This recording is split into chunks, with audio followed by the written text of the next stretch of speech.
Viewers, listeners, welcome to another episode of Controllers Katanas. I am Mario Cool here with my co-host Ian, aka What's Mally. happening? So today it's a big one. We've got loads to talk about: anime, TV shows, even Golden Globes. So we're going to pass you over to Ian to get started on this big podcast. Right, first thing I want to do here, and I want to apologise as well for Shogun, because me and Martin did a list last week of our top 5 projects we have watched, and I completely forgot about Shogun, and I feel sad that I forgot it. However, I still don't think it would have quite made my top 5, but it was still very, very good. It would have been at 6, I think. It could have creeped into 5, but I think the ending was okay. It was a bit random, but overall it was a good project. Really enjoyed it, but I think it still would have fell into 6. However, they have won Best Drama Series at the Golden Globes, so shout out to them, because that was fantastic. Anna Sawai, or whatever I pronounce her name, Best Female Actress. Hiroyuki Sanada, you know him, the man, the myth, the legend, me and Martin's best mate. Best Male Actor, so congrats on him. And Tadanobu Asano? Something like that. I think that's his name. Yeah, Tadanobu, yeah. Tadanobu Asano, let's say that anyway. Anyway, he was like he was almost like the betrayer, wasn't he? He was a bit of a snake in the show. So he was a slimy guy. Yeah. He just did what he wanted to get the glory and stuff like that. But he was a knobhead in it, and he won. And he won Best Male Actor in a supporting role. And to be fair to him, he did a very good job of it as well, didn't he? He's a good actor. He's a great actor. Very, very good actor. Yeah, it's like Joffrey. It's like Joffrey in Game of Thrones, though, isn't it? Yeah, exactly like that. He played his character so well, people didn't like him at all. And even in he real life. did a great job. Yeah. It was fantastic. However, I've got one of them, mate. I got one of them. Firstly, shout out Colin Farrell. Well-deserved Best Actor in a Limited Series with The Penguin. Mine and Martin's #1 for the season, for the year. Not just the season, for the year. Fantastic show. A lot of the people who are listening will probably agree with us as well. Absolutely phenomenal TV show. How did Baby Reindeer beat The Penguin for the Best Limited Series? Get in the bin. Outrage, mate. I put my notes. Baby Reindeer beat Penguin. Nah, mate. Honestly, baffled me, mate. It baffled me. It's shit. Like, it genuinely baffled me. Like, I've not watched it, but I've heard bad things. It's just random, mate. Like, for what it is, I guess it's okay. But the Penguin, mate. Do you know what I mean? You're not being anything. The lead in Baby Reindeer, I think she came out on top for the Best Female Actress, Best Actress in that role or whatever in Limited Series. Which I've got nothing against the acting in that show. The acting is great in that show, to be fair, Baby Reindeer. So I can't necessarily negatively say anything, because the lady who was the main role in that put in a shift. She did a good job, to be fair. But the show overall, it weren't Penguin level, mate. It just was not Penguin level, in my opinion. Yeah, I mean, we didn't discuss it on podcast, so it can't be that good. But Penguin, we did, and we loved it. Also, I just want to give a shout out to Shogun, because it did win Best TV Series Drama.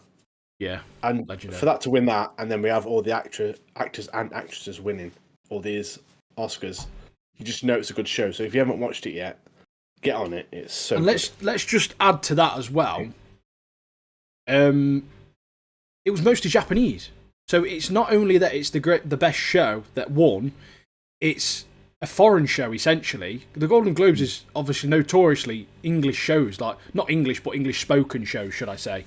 So, like, everyone in there is obviously English speaking, and obviously it was mostly subtitled. So for it to, I think the fact that it won that, and a lot of the Japanese, obviously, actors and actresses that were obviously in the show and did a fantastic job, they've been recognised. So, yeah, I know it's not unknown, but it just shows you the calibre of, obviously, their acting skill, etc. So, yeah, shout out. Well deserved, to be honest with you. and it shows it like when you have a show that follows a book, the dialogue, the acting, and the characters are so great, and that's what they should do with every show. With at the end of Game of Thrones, the kind of not at the end, most of it, they literally like diverted, and you could tell it was like a bit weaker. Yeah. But when something follows the books, then you get a great show and a great story. Yeah, fantastic. Very, very good. Golden Globes. I've been watching a new show, Martin, haven't I? So, since last podcast, this week, I have smashed the first season of Mashle. And for those who don't know what it is, it's an absolute piss-take TV show. It's basically a guy. The world, essentially, is a magic world. Not everyone, but there's a lot of people can use magic. They all get a mark to show that they can use magic on the face. And there's different versions. So some people get 2 lines, some people get 3 lines, obviously varying on your different levels of magic. And basically, if you're not magic, you just get shunned out and put in the bin, basically. Murked off. And they've got this one guy, Mashle. He's tasked to get to a certain sort of like level in the government or within this like ministry to try and change the world a little bit, to try and make it so non-magic users are not shunned. Mudbloods, as the Harry Potter would say. Or muggles, isn't it? Sorry, muggles. Yeah, the muggles, that's it.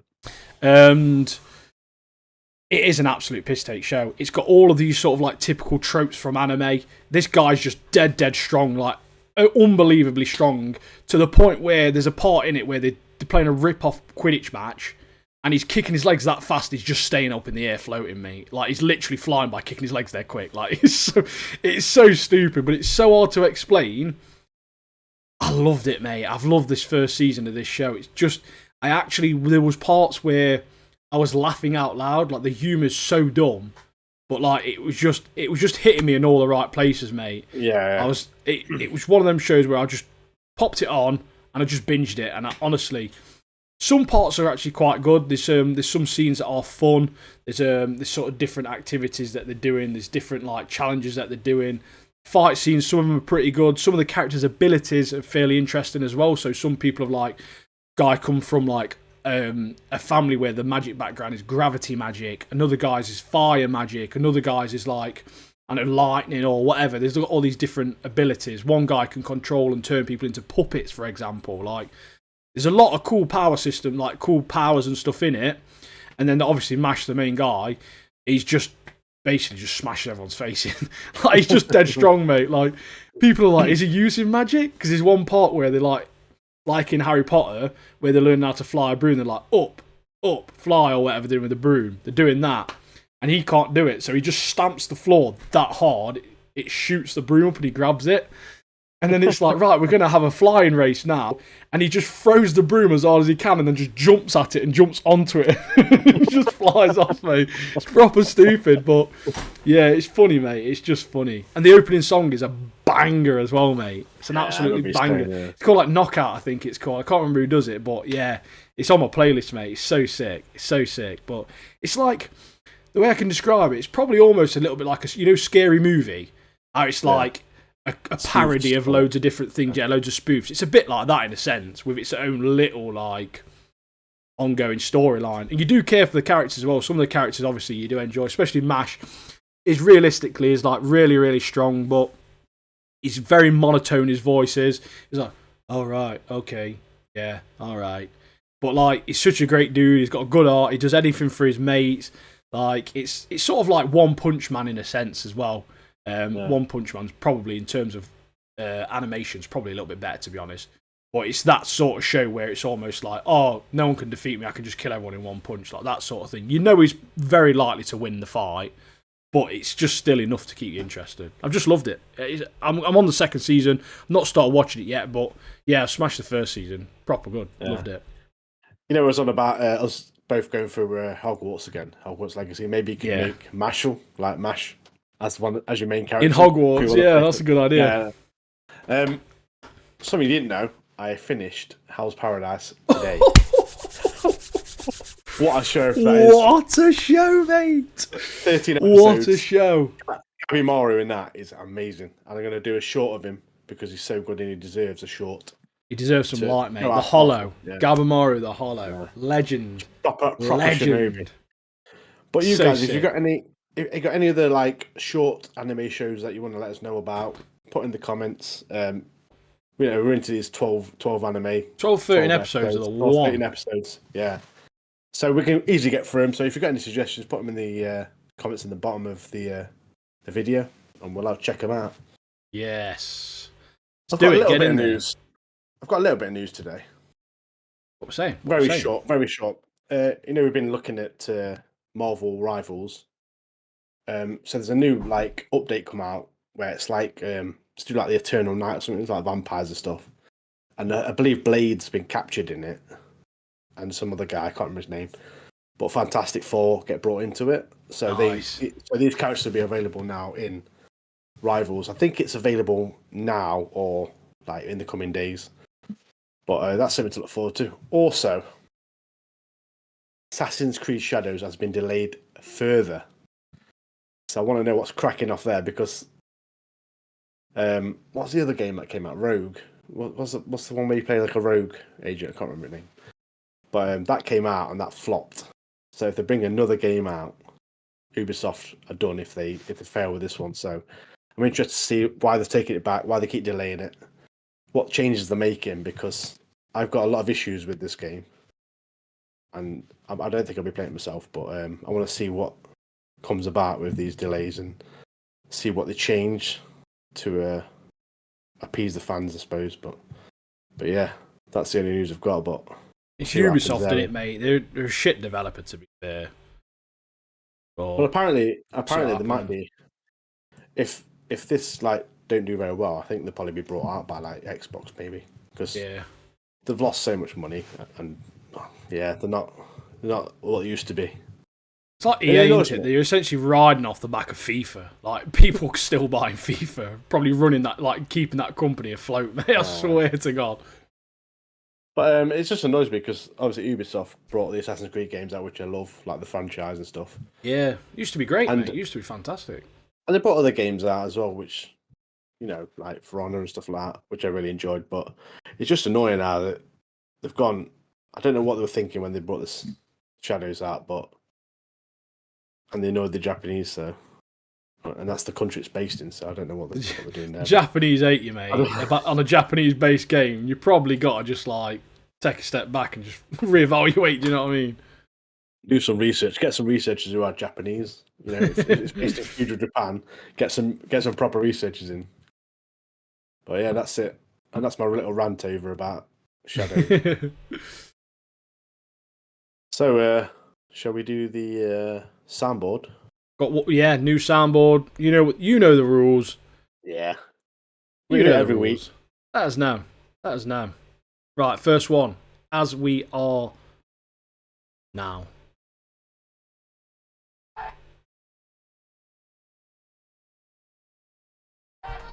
Apparently not. It's not working at all.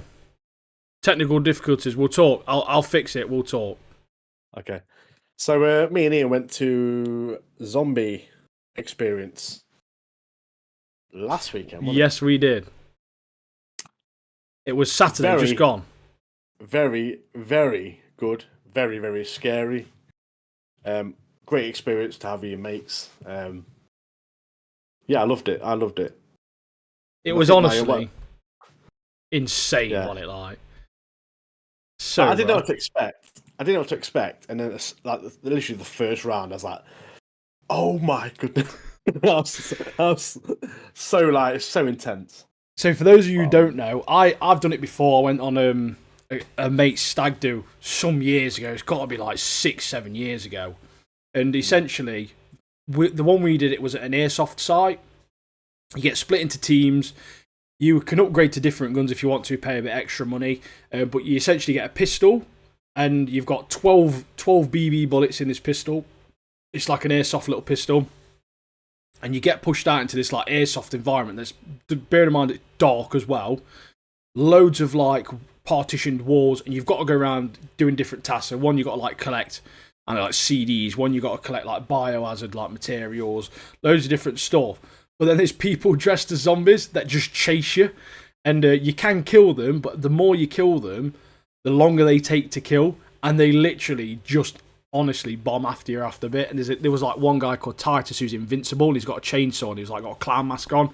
And if he catches you, he just tickles your balls with a chainsaw. Like he literally like chops you in half, mate. It's like, yeah, it was really fun, really fun.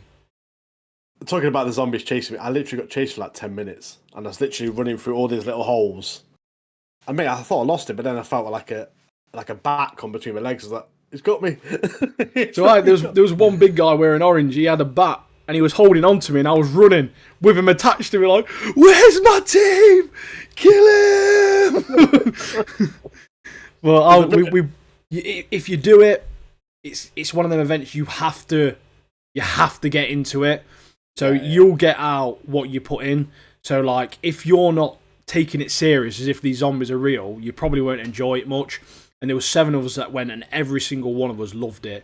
We was all shattered. Everyone was sweating. Like, honestly, it was insane. And we're actually, we did want to record it, by the way, for you guys. However, recording is prohibited. They don't allow recording in there because they want to keep it sort of like an element of surprise. And sort of keep it sort of a little bit unknown, which is great. I think that's absolutely spot on for them to do that. So we're looking at another one in Warsaw near Birmingham. It's like an old abandoned shopping centre.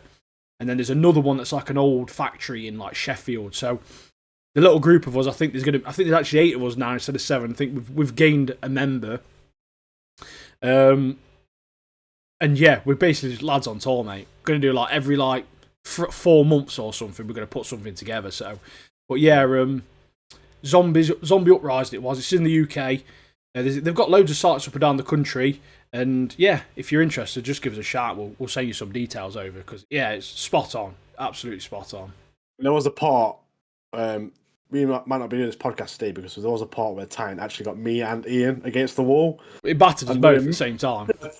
Battered us both, yeah. We're literally we're surrounded, weren't we? Yeah, and the big Titus bloke, and then this other guy next to me. I was screaming in his face. Martin was classic dead like that, mate. I was getting ready, mate. He's chainsaw to the balls, mate. Freaking mad. Yeah, right, I'm gonna try. I'm gonna try this sound again, mate. Just my pet snake, Reggie. I hate snakes, Chuck. I hate them. Come on, show 'em. I hate snakes, mate. So yeah, go back to the zombie experience. If you get a chance to try it, do try it. It's so fun. But like Ian says, put your all into it.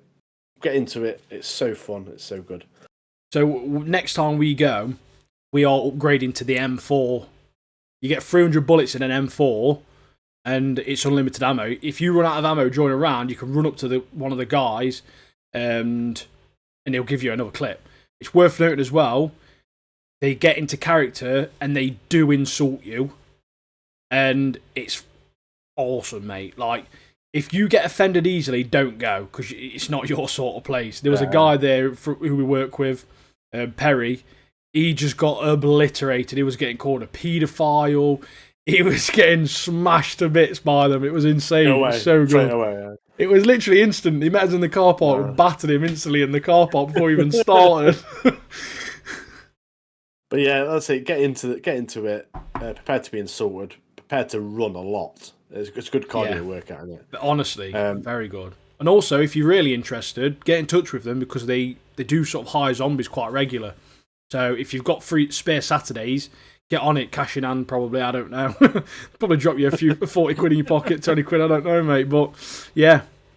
If you play a good zombie, give them a ring, mate. You might see us there shooting you. We're aiming for the face, mate, just the lower region, probably of the arse. But yeah, it was a great experience. So what we're jumping on? Talk about first. Shall we jump on Fire Force? Yeah. It's not. Obviously, it's new to us, but it's not new, and it's the only thing we're talking about that is old, essentially.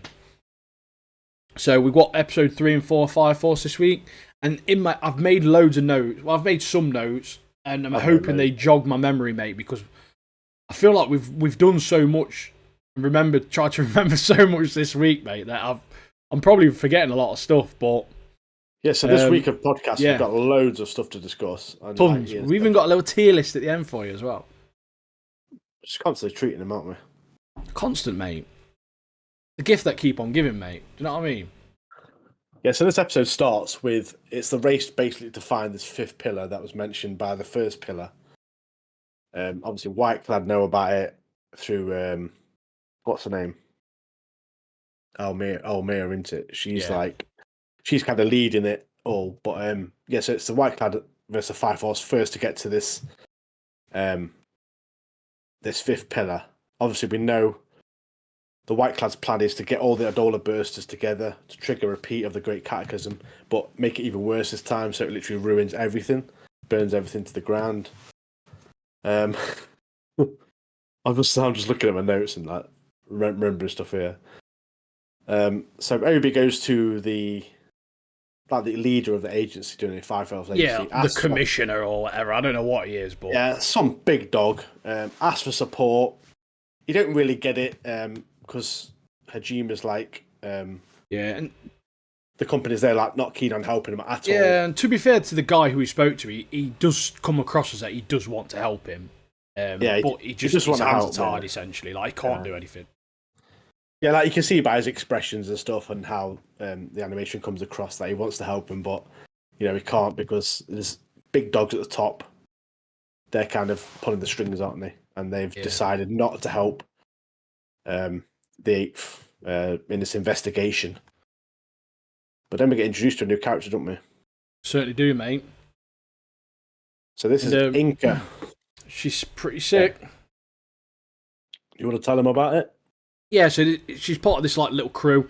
She's essentially like a teenager. She's coming from school, isn't she? And she says to her mates, she's like sniffing around, isn't she? And she's like, I forgot something at school. And they're like, again? And she bombs off.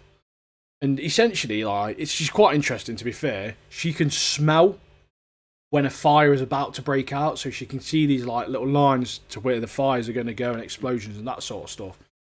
And her mates basically follow the fire, wait till the fire breaks out, get into people's homes, offer to get them out, but for a payment. So they're essentially just robbing people, essentially, aren't they? Like, let's be honest, they're just blackmailing them. Like, I'll get you out, but come on, mate, pay up. Where's your money? Sort of thing. So, yeah, she's got quite an interesting ability.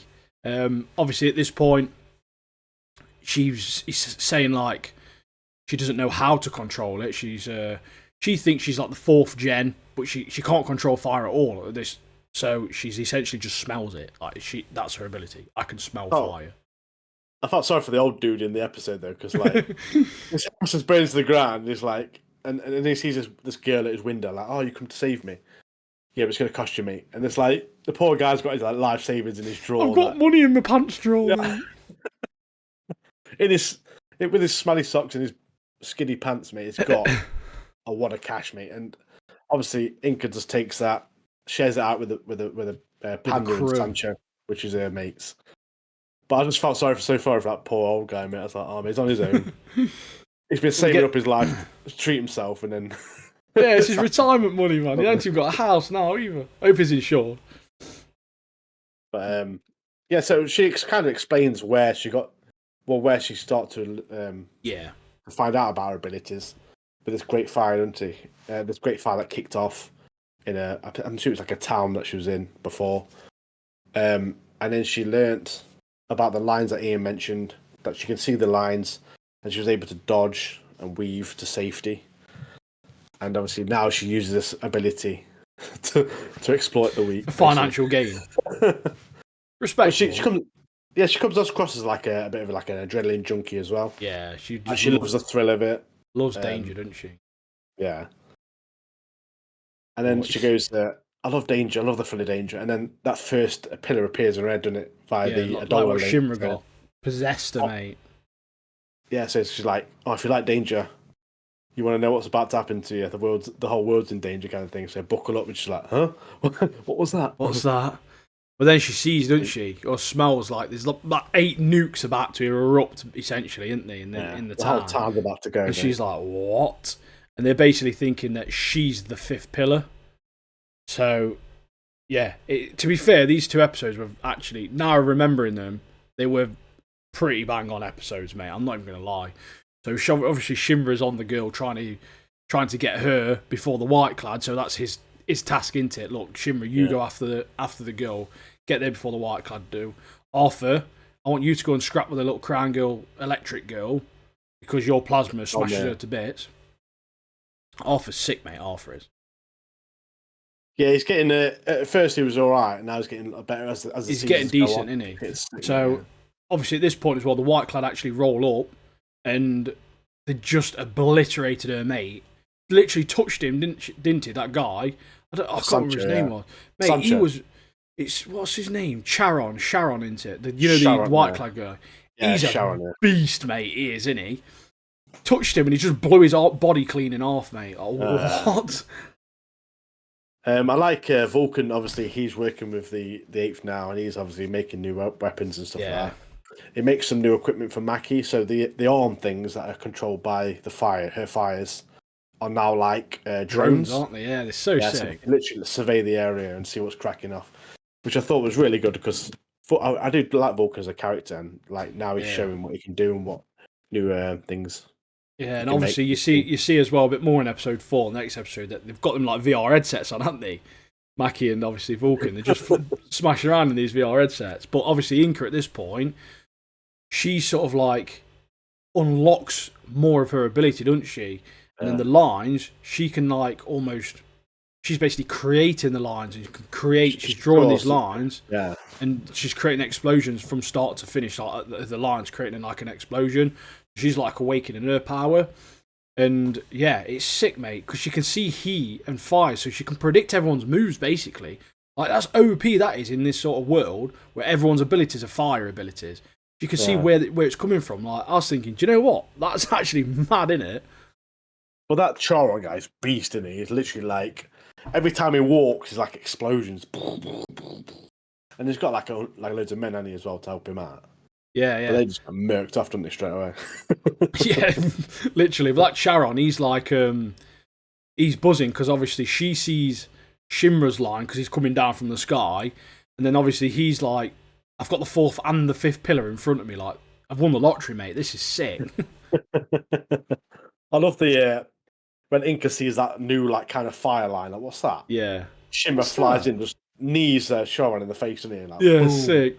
I like it as well, you know, when he's walking towards him, towards the end of the episode, he's like, boom, boom, every step's an explosion, isn't it? It's mad, he is. He's a beast, mate, he is. It's funny, because when he first came into it, it was like, he was with Almea one time, he was literally asking her questions. She was like battering him, because he's like, what's this, like, constantly asking questions, but now, he's just like, now he's got to fight, he looks so powerful, mate, like. He's an absolute animal, man. Absolute beast.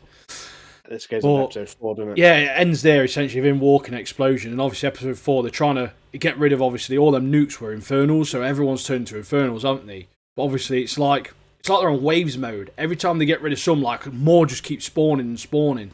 So obviously they've let rip loads of little insects, haven't they, all over the little village and the town. And poor Irish is doing the legwork, isn't she? Because she's doing bits with these prayers, mate. She is. She's the only priest there to do the prayers, so she's literally running from different locations. Yeah. And obviously the team are holding back on some occasions because they don't give them the final prayer thing. They obviously, in that world, they want to send them off to like a good ending. They don't want them to go to hell or whatever their equivalent is or whatever. But obviously, they found the electric girl with Maki's little VR headset drones. They got to take Arthur to her for a good scrap, mate. That's going to be deuce, mate, that is. Gonna be deuce, pal. I'm telling you now. Because she's like they found out that she's commanding the troops on the ground. Yeah. So to take her out would stop the troops' advancement basically on the ground, wouldn't it?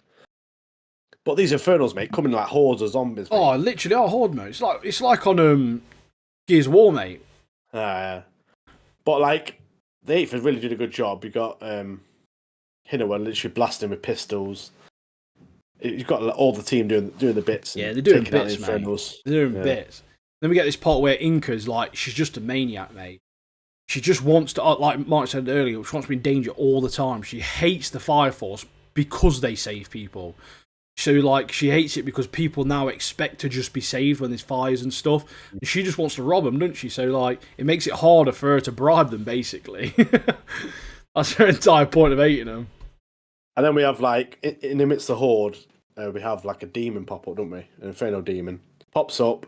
Vulcan and Hindu are like, "Oh my goodness, we've got a demon here," but we've got no priest to help out. And then Tamaki comes in, doesn't she? What happens, mate? Tamaki comes in. You know what she's like. As soon as she enters, trips over, veil falls off, tits out, mate, and straight into pants, mate. Straight into bra pants. Do you know what made me laugh though? Is that the Vulcan and Lieutenant just like, have you managed to keep the veil on?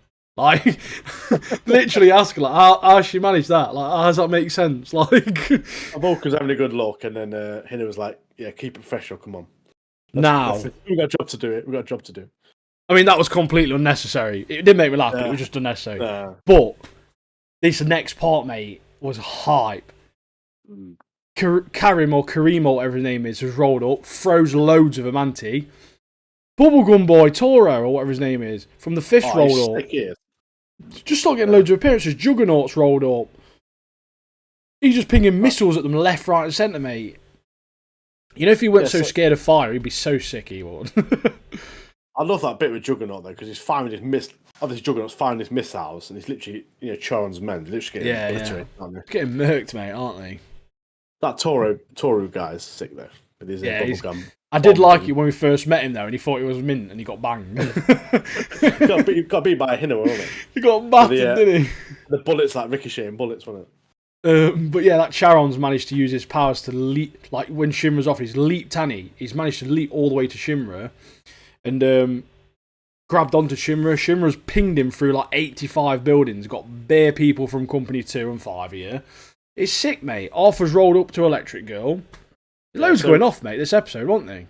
Yeah, so last episode, obviously, Obi had a discussion with the top dog, the agent, and he says, "Oh, I can't really help you out," but obviously Obi's made some requests to have these things. So we have like a whole army of like sister priests turn up to help out. Yeah, we have other Fire Force members turning up to help out. So it's funny because they come up like, "Oh, fancy you being here. Oh, I didn't know you was going to be here. Oh, what a coincidence. Why are you here?" like a proper setup, but yeah, it's great to see like all the Fire Force working together. We have people we've not even seen before, like popping up to help out, and yeah, it's good. So now they've got all these priests, they've got all these priests, they've got all these soldiers. Now they can do some proper damage and get rid of these hordes. But yeah, Charon, Shimmer and that Charon, mate, he's a tank. Like, Shimmer's literally like booting his face clean off, and he's not even bothered, mate. Like, it's literally not even effective. It's proper hard. But Arthur finds Helmir, didn't she? Helmir, and she starts smashing him with attacks, didn't she? Proper battering with that sword, mate. Whack, whack, whack, whack, whack. But yeah, it kind of ends there, doesn't it? It kind of. Well, there's that Charon, he like batters Shimmer, doesn't he? And then Shimmer's basically like, the only way through with this guy is. There's a part just before that though that they didn't need to add at all. Vulcan bumps into Tamaki and a bra falls off. You saw that, did you? I was like, why is that? It's literally like a 4-second clip. Like, it genuinely didn't even need to be there. I was like, what is this happening now, mate? What's funny is, like, you know that bit where Karim comes into it? Yeah. Like, obviously, because Tamaki's, like, clothes are falling off, she's trying to put them back on. And obviously, this demon's running at him. It's like... And that's why Karim has to like kind of freeze everyone, doesn't he? But it's just her trying to put a dress on, like quick. Shimra's getting back on the Kata game as well. Proper rock and roll, like getting it one of them Spider-Man style, mate, isn't he? Yeah. Man. So these next episode, I think episodes 5 and 6, probably going to be some absolute bangers, mate. If I'm honest with you, absolute beasts. I'm looking forward to seeing Shimra and that Charon, like, literally see what happens there in that fight. Because proper going at it. Sick showdown. Yeah, it will be genuinely very, very good. Same with Arthur and Almir. That battle's going to be good as well. Arthur's sick, man. I'm loving him at the moment. I think he's going to be well better now as a character. You know, when he came into it, it's like, now I'm a knight samurai. It's like, this guy, mate, it's gone. He's gone off the scale, mate. This guy. As soon as that, I'm a Night Samurai now. He's gone, mate. Legend. Top bloke. Legend, mate. Solo leveling's back, Legend. mate. Oh, mate, I'm so glad this was back, mate, honestly. When I was watching it, I was just like, I'm so glad this is back. Do you know what spun me out about solo leveling? It's in Japanese, pal. I don't know, that sounds so stupid, me saying that. But because I watched all of the first season in dubbed, that when I started it, for some reason I just assumed it was dubbed straight away. I have no idea why. So when he was talking in Japanese, I didn't recognise anyone's voices. I was like, what? Who's that? So, the recap as well, mate. The recap hyped me up, mate, that little bit. But how much I really enjoy this show, you know. So the episode starts off with Jin Woo still in bed, isn't he, mate? He's putting in the hard work, mate. He's been smashing zombies and it's tiring work, and he's still in bed at 2:13 p.m. So he's only good. And then we have that recap, like you said, and it literally gives you a good reminder, because I can remember parts of the first season, but this kind of really brought it all together, brought it into. I've got my headphone. I can still hear. Just gonna quickly get snacks. I'm starving, mate. keep talking. Yeah, so it's in the recap. Jin Woo, obviously, he started off as an E rank weak hunter. Obviously, became stronger. But he's doing all this because he's got a sick mother, and his student sister. He wants to get money for him. He wants to help him out. And then he hears about, as he keeps gaining levels, he hears about this recipe for the elixir of life that can cure any disease. Obviously, he's got a sick mother. He's like, yeah, I'll get that and I'll help my mum. And then as it goes on, he gets this new job, which is Shadow Monarch, which can summon all these undead armies of shadows. And that's kind of when season 1 ends. And then we go straight into season 2. But just to let you know, the intro music to Solo Leveling this season is by Lisa. And Lisa is putting some hard work in when it comes to anime. Big Lisa's the goat. She's the goat, mate. Just some bangers. She's doing bits for the anime scene, she is. An absolute G. She's definitely on my Spotify favourites. Yeah, great lady. So the episode starts off. Jin Woo's gone to see his sister's teacher at school. Gina. He's dead. He's dead handsome as well, isn't he? Now. Yeah, he's got fresh trim. Got fresh trim. He's got proper decent, smart clothes on. Proper handsome bloke. He turns up at school. All the girls are like, who's that handsome bloke? But who's that top shagger?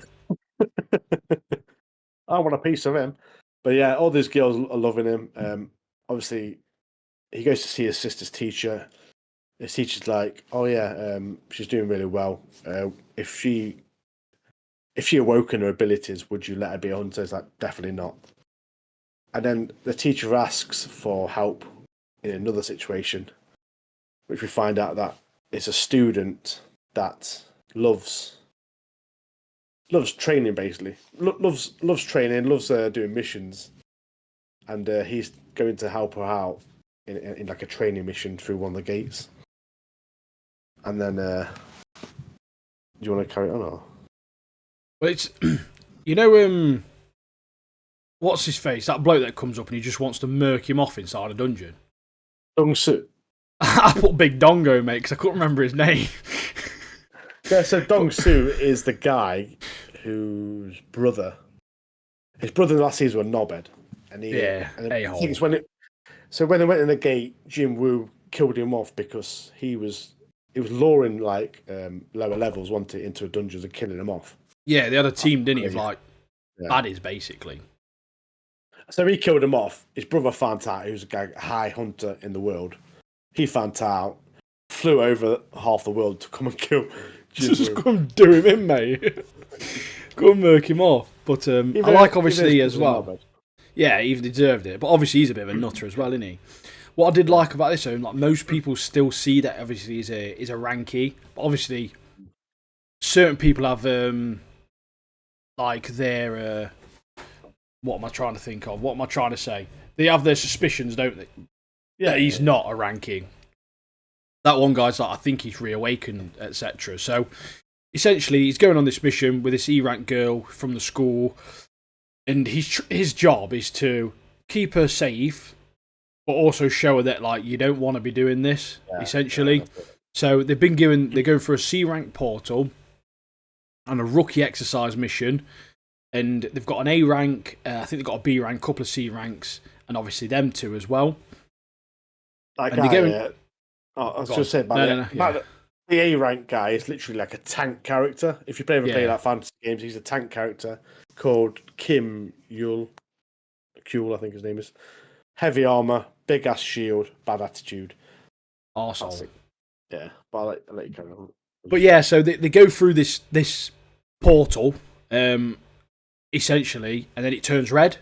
And obviously, when it turns red, the only way they can get out of it, no one can get into it. It's like it's obviously happened before. He's gone for a red portal before, Auntie. It's all happened before. The only way you can get out is you're stuck now in there until the boss, basically the end boss, is defeated in this dungeon. Yeah. So the issue with that is that when you go through, everything inside's stronger as well. So now what they thought was like a C rank is more like a BA rank or whatever. So now they're all cacking it a little bit because they've got this one bloke with a shield who's like A rank and everyone else is like BC or whatever. So they're in this like snowy area, aren't they? Yeah, with the red gates as well, they're literally like they take you from one place and literally take you like to the side of the world to an isolated location. So there's no chance of anyone like kind of storming the gate on trying to save you. So you can't just find you. You're done for. Like that's it. You've got to complete it. Yeah. But yeah, as soon as they get there in the icy area, they're like trying to work out what's cracked off because they literally like come into this new area. 2 arrows fly in, don't they? One guy gets murked off straight away, dead. The other arrow was aiming for the girl that Jinwoo took in.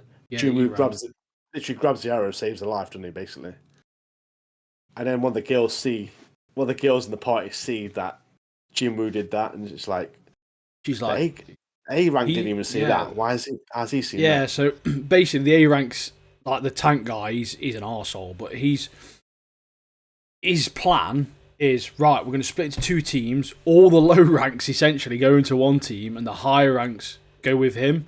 But obviously, Park Hee-jin, I think, or whatever, I don't know. It's Kim, it's the woman, I can't remember, and I think it's Park Hee, whatever, I don't know, something like that. They've all got Korean names, only because I think it's Korean, isn't it?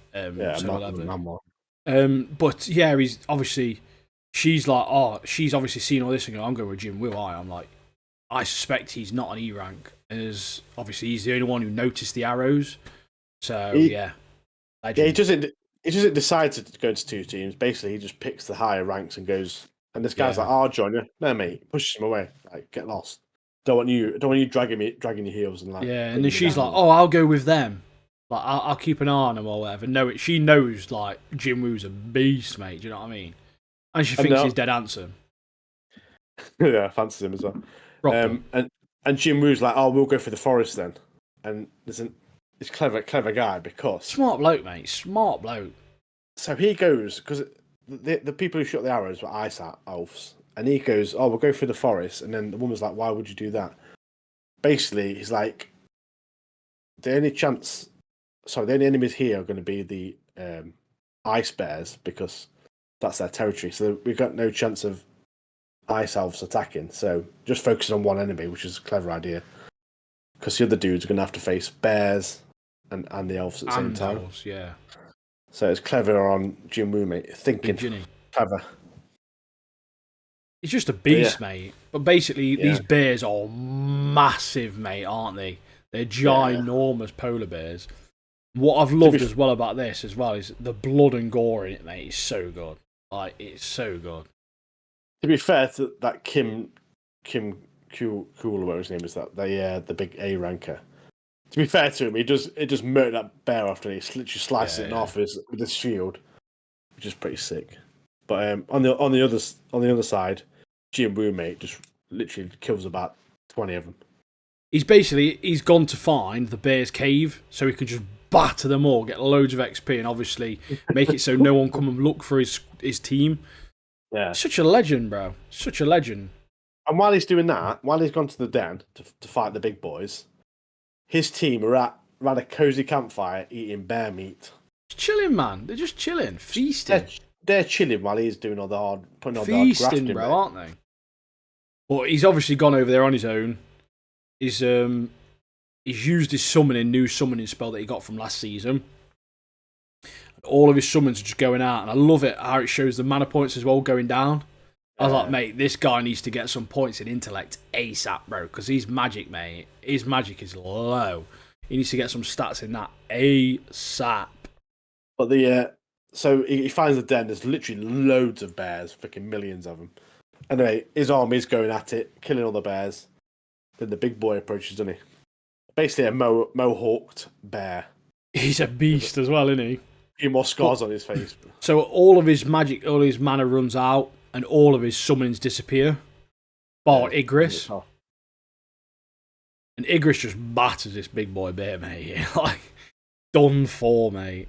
There's this little cool scene, isn't there, where after Igris has filled him in, I like that overhead scene where it's like you can just see the head and like the bear, like the blood everywhere and stuff. And then obviously he walks over to Igris and he like puts his hand on his shoulder, doesn't he? Like, cheers, pal.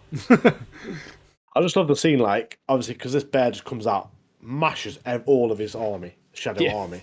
It was a win, mate. And then Igris literally just so Igris is the Red Knight from the last season. Igris literally just destroys this bear, this king bear, whatever it is.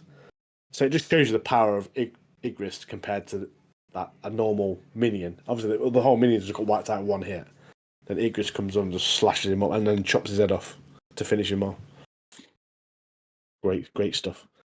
But then obviously we skips done it. Then we go over. I say it skips. It doesn't. The camera goes obviously over to the A rank tank. And what's happening over there, mate? Basically, they've just been wiped out by battered by elves, aren't they?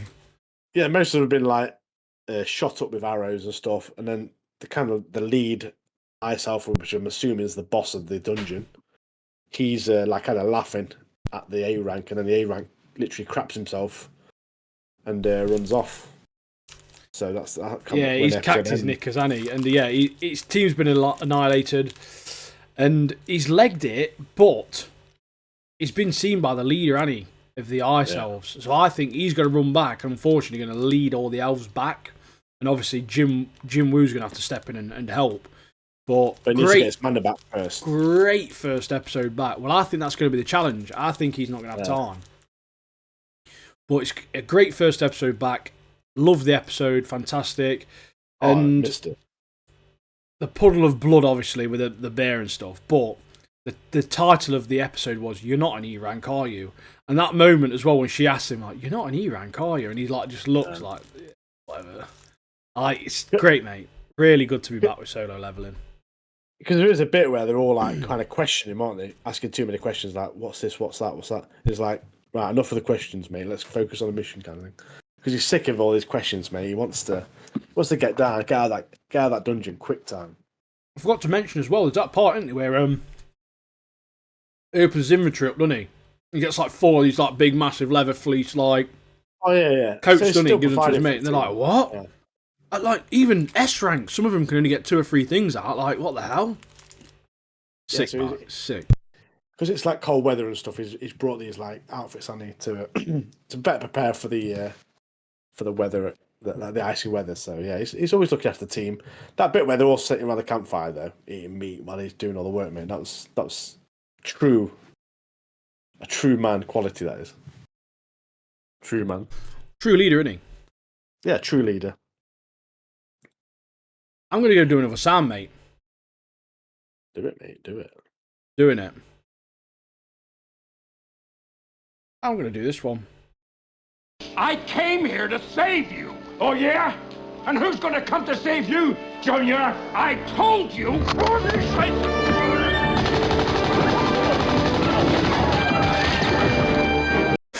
That was well longer than I expected it to be, mate.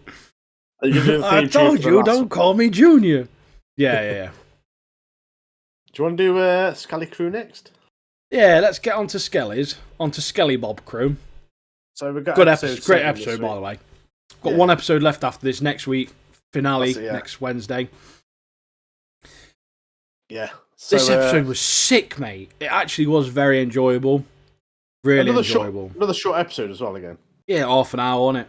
It says 35 minutes, but on Disney, like with Disney shows, the credits are like 7 minutes long. Because I think they do the credits in like every language that's ever been existed, like even Latin and like fucking Tibetan and shit. Like Tibetan.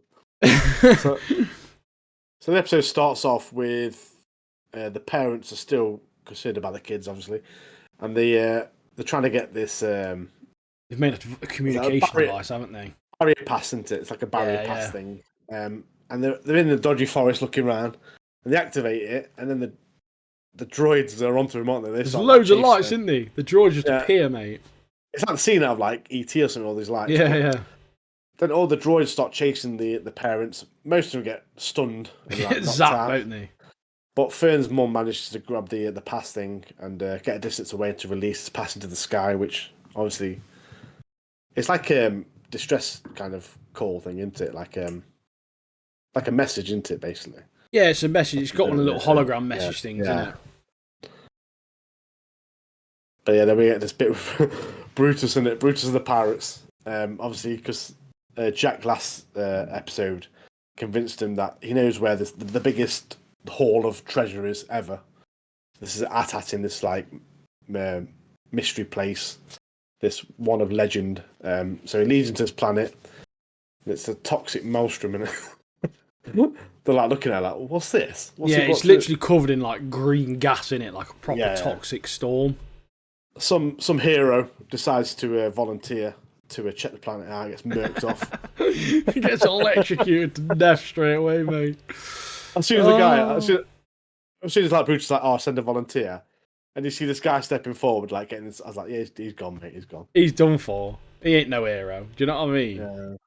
Just a nobody, but yeah, he got murked off.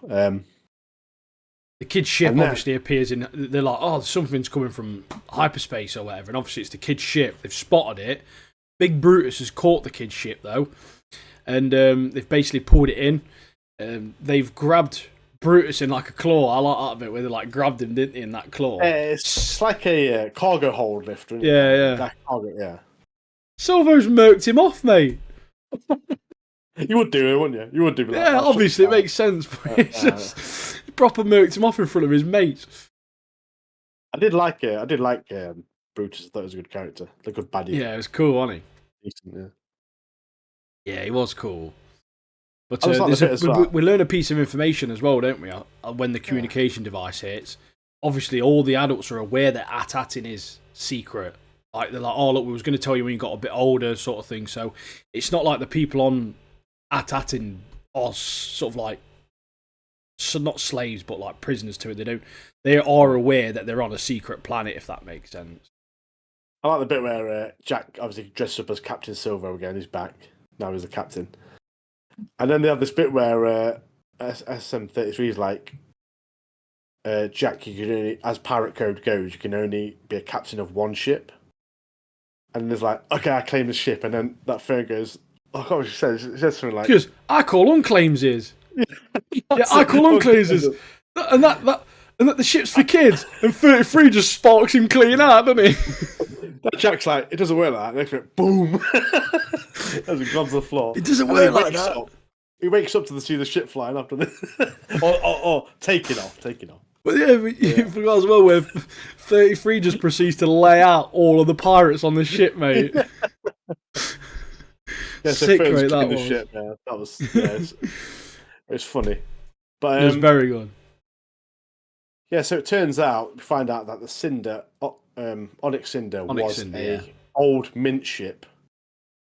Old mint ship, so it's a clever idea from that renegade guy to get through the defense barrier of Atatin to arrive to the planet. Because that is the key, isn't it? The ship is the key because it's not. It obviously doesn't get targeted because it thinks it's friendly, essentially. Yeah, it's one of their ships. Yeah, it's one of their ships, isn't it? So. Yeah, so they're obviously not going to batter their own people.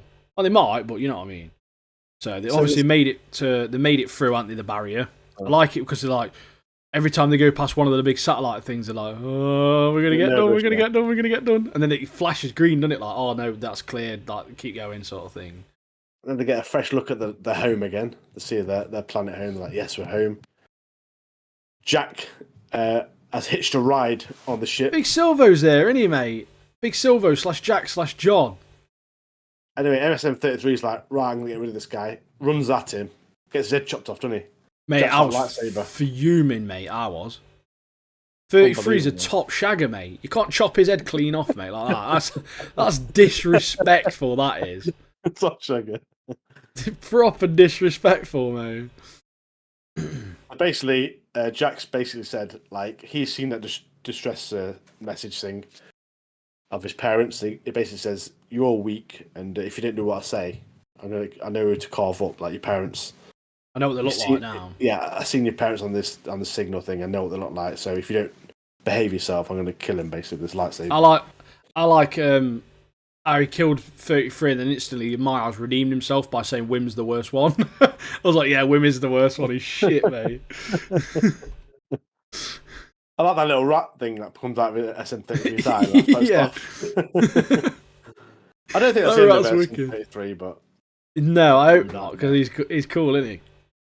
And then at this point, we skip back to the parents, don't we? And obviously, they're getting a bit of a telling off by the droid. But as the ship comes in, they also, obviously, all the parents see the ship out the window. And the droids don't listen, mate. Like, they literally don't, do they? Like, they're trying to explain to them what's cracking off and who it is and all that sort of stuff. And they're not bothered at all. And yeah, they literally know the droids. They literally know the kids are missing too. Like, how did they not scan and recognise the kids straight away when they came off the ship? Like, you literally knew they was missing. Yeah, they're not the best, are these droids? They're rubbish, mate. They're proper slack, aren't they? I'd elbow one in the fucking head, mate. Whack. But I did love this vault scene though. Yeah, the vault scene is great. So Jack finally gets down. Scene. Because he's an emissary, isn't he? He's an emissary. Yeah. Well, they think he's an emissary, don't they? Yeah. So they think he's an emissary. They take him down to the vaults. And bear in mind, there's 1,139 vaults full of gold, mate. Yeah, I even love the little, like, you know, just the scene of the lift going down, and obviously you see all those different layers to the vault and everything. Like, obviously the little electronic bridges that are going across, and all the gold. Like, you had Jack / Silver / Jod / whatever you want to call him. He started laughing, didn't he? Hysterically. All that gold. He's like on his knees, and there's that like, gold on that like stand, that pallet, and it's all falling, and he's like, like proper like buzzing, isn't he? They're going crazy, yeah. And he continues to ask where, like, if he can get contact with the other ship, which is the pirate ship.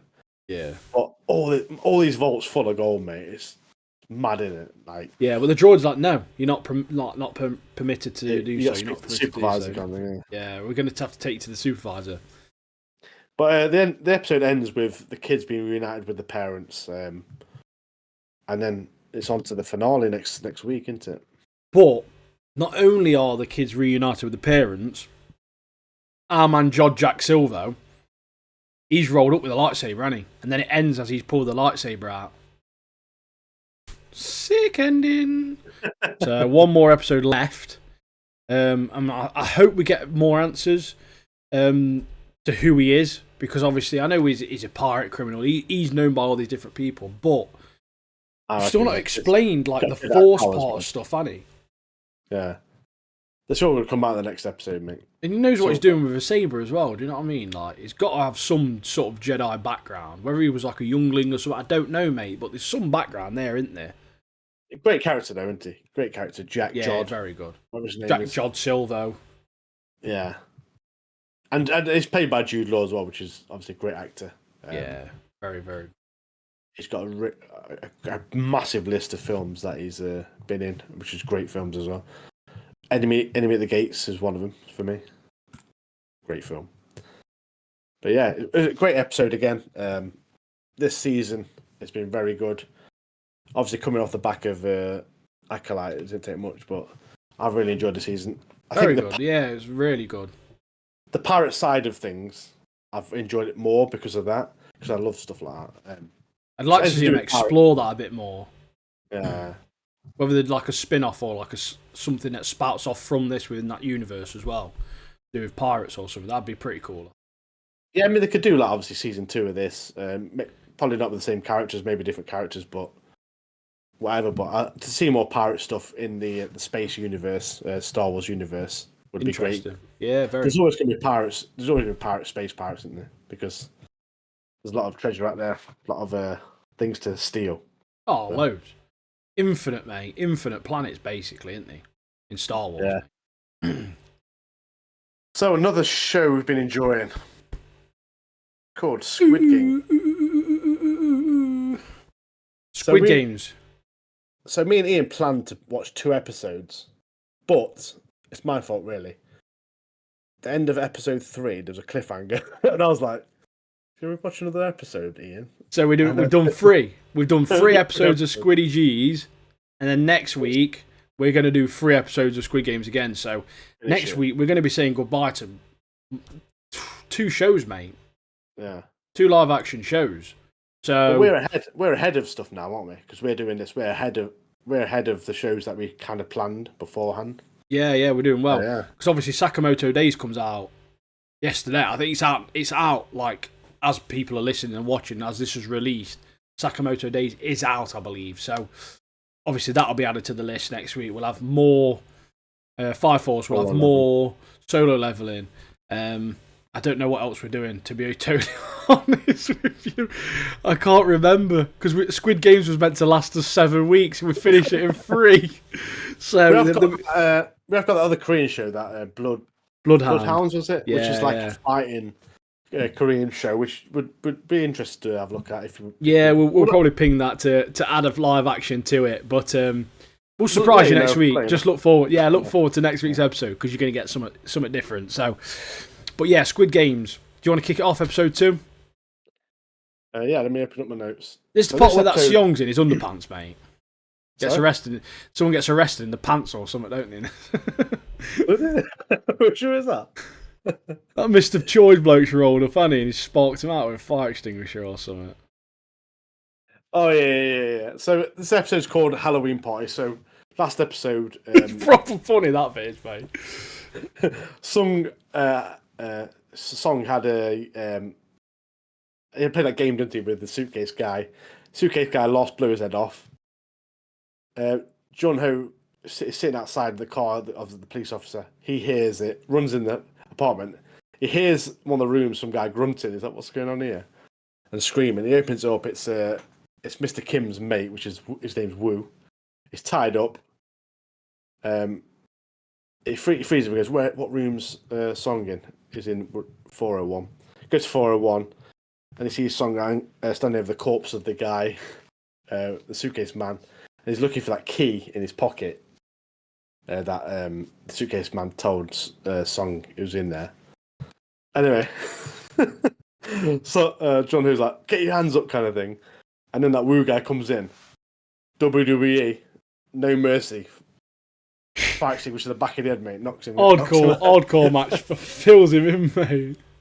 You know what's funny about this? Because it reminded me, on No Mercy on the Nintendo 64, there's a bit in it where you've got to fight 2 guys. It's in career mode. You fight 2 guys behind stage. I think it's the Farouk and Bradshaw, APA.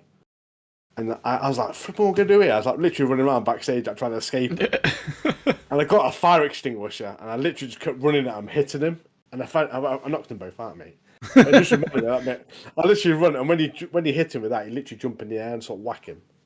And that's what reminded me. I was like, yeah. Speaking of, quickly off subject, WWE's first live event was this week, I believe, on Netflix.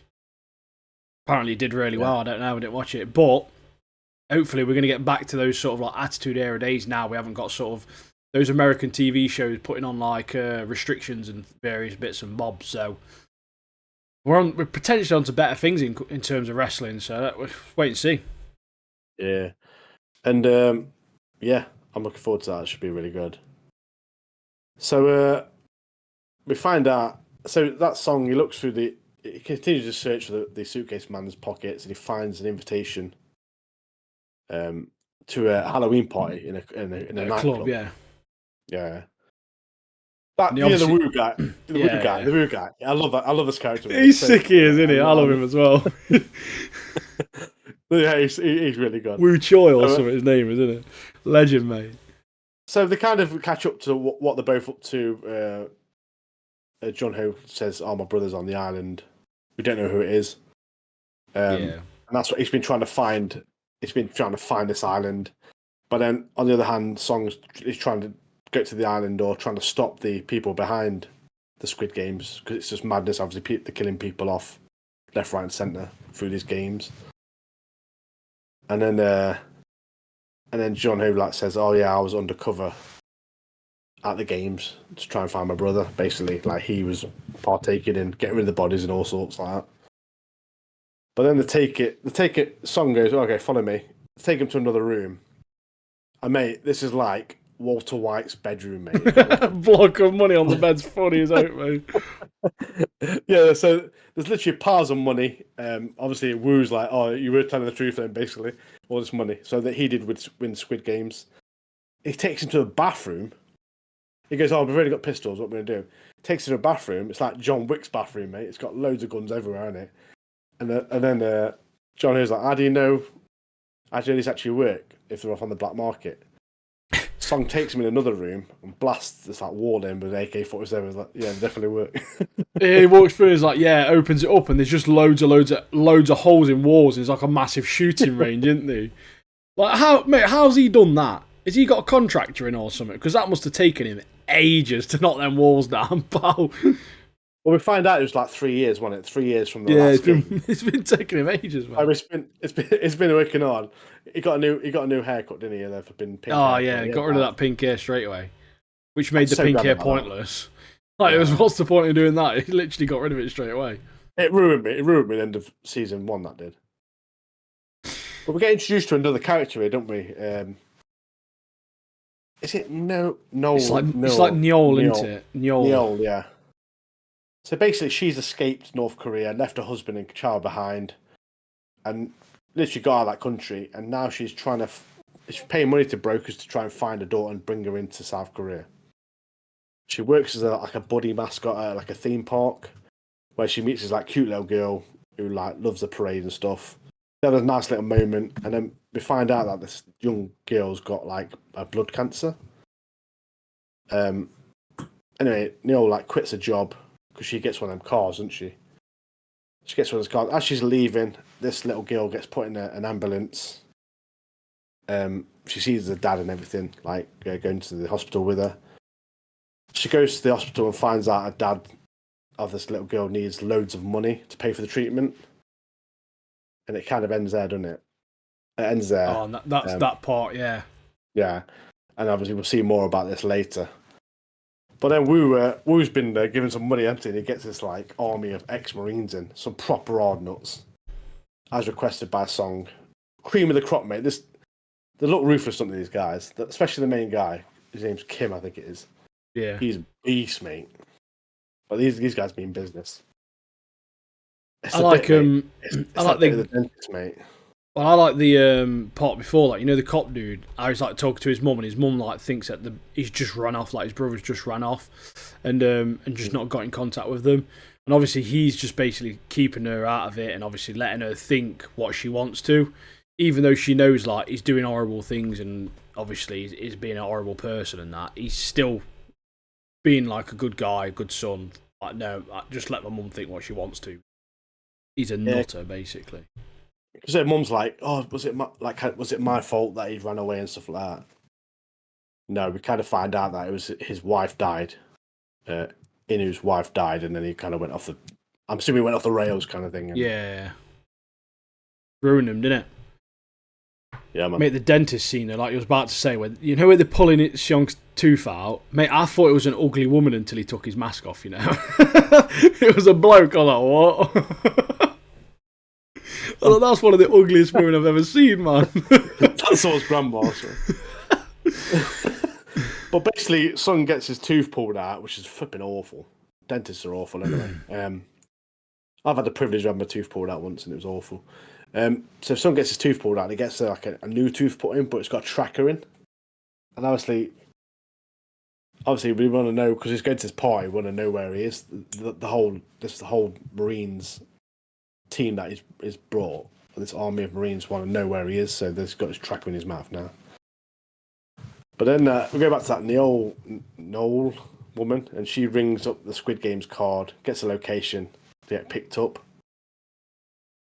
And you're thinking here, like, I'm assuming she's trying to get the money for the little girl, the sick little girl at the theme park. Well, I was thinking she just wants to get the money to try and help find her daughter more. I know the guy was like, I don't want your money anymore, and that's not about the money, blah, blah, blah. But in my head, I'm thinking, well, maybe she thinks she can go somewhere else and get multiple people to do it, or, do you know what I mean? Something like that. So, this is the bit where Song and Woo are going to the Halloween party at this club. And Woo's outfit in this, mate, is top notch outfit. And to add to it, he goes, "Oh, we need to blend in. And he buys a green horse mask, mate. That was legendary. I thought, I was literally, why are they selling green horse masks? Although there's one part where, there's like a really emotional bit where Seong rings his daughter. Yeah. And he just bursts out crying, doesn't he? Like, he's not saying anything. She's like, "Dad, is that you?" Like, mate, emotional man. And it kind of, that bit as well, it kind of reminds you why he's doing what he's doing. He's done what he's done, yeah. Because in the first season, he kind of, as I remember, I don't know if I remember it correctly, but he's like a bit of a crap dad, isn't he? And yeah, he's a bit of a deadbeat dad, isn't he? Like, into gambling and that sort of stuff, yeah.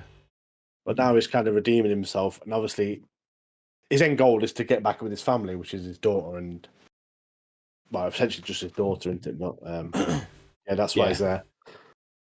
But that bit, do you want to tell me about the bit of the Halloween party? Which one? Where the classic pink jumpsuit mass combo rolls up. So obviously someone in one of the Squid Games guard outfits was rolled up. Just tasered him, mate. Just straight tasered him in the neck, bro. It's two in a minute. So one of them takes off Song. Yeah, he tases one of them, and then the other tases. Sean gets taken back to a limo, and then he just goes. So Wu gets tasered, and then that John Hose who's outside, he goes, "Oh, I'm going in." He goes in, and he just sees that Wu guy zonked on the monged on the. It's zonked over a bar, mate. Done out, mate. It's so funny. It's so funny. This bit with the limo is pretty good, though, isn't it?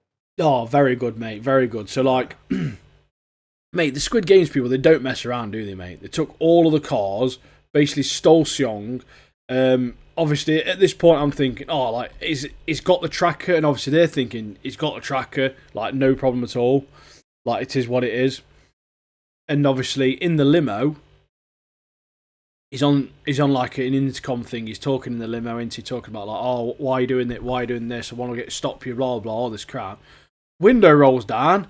Big boss man's driving, isn't he? Black mask. Yeah, it's the bit where like, it kind of like baits him, doesn't he?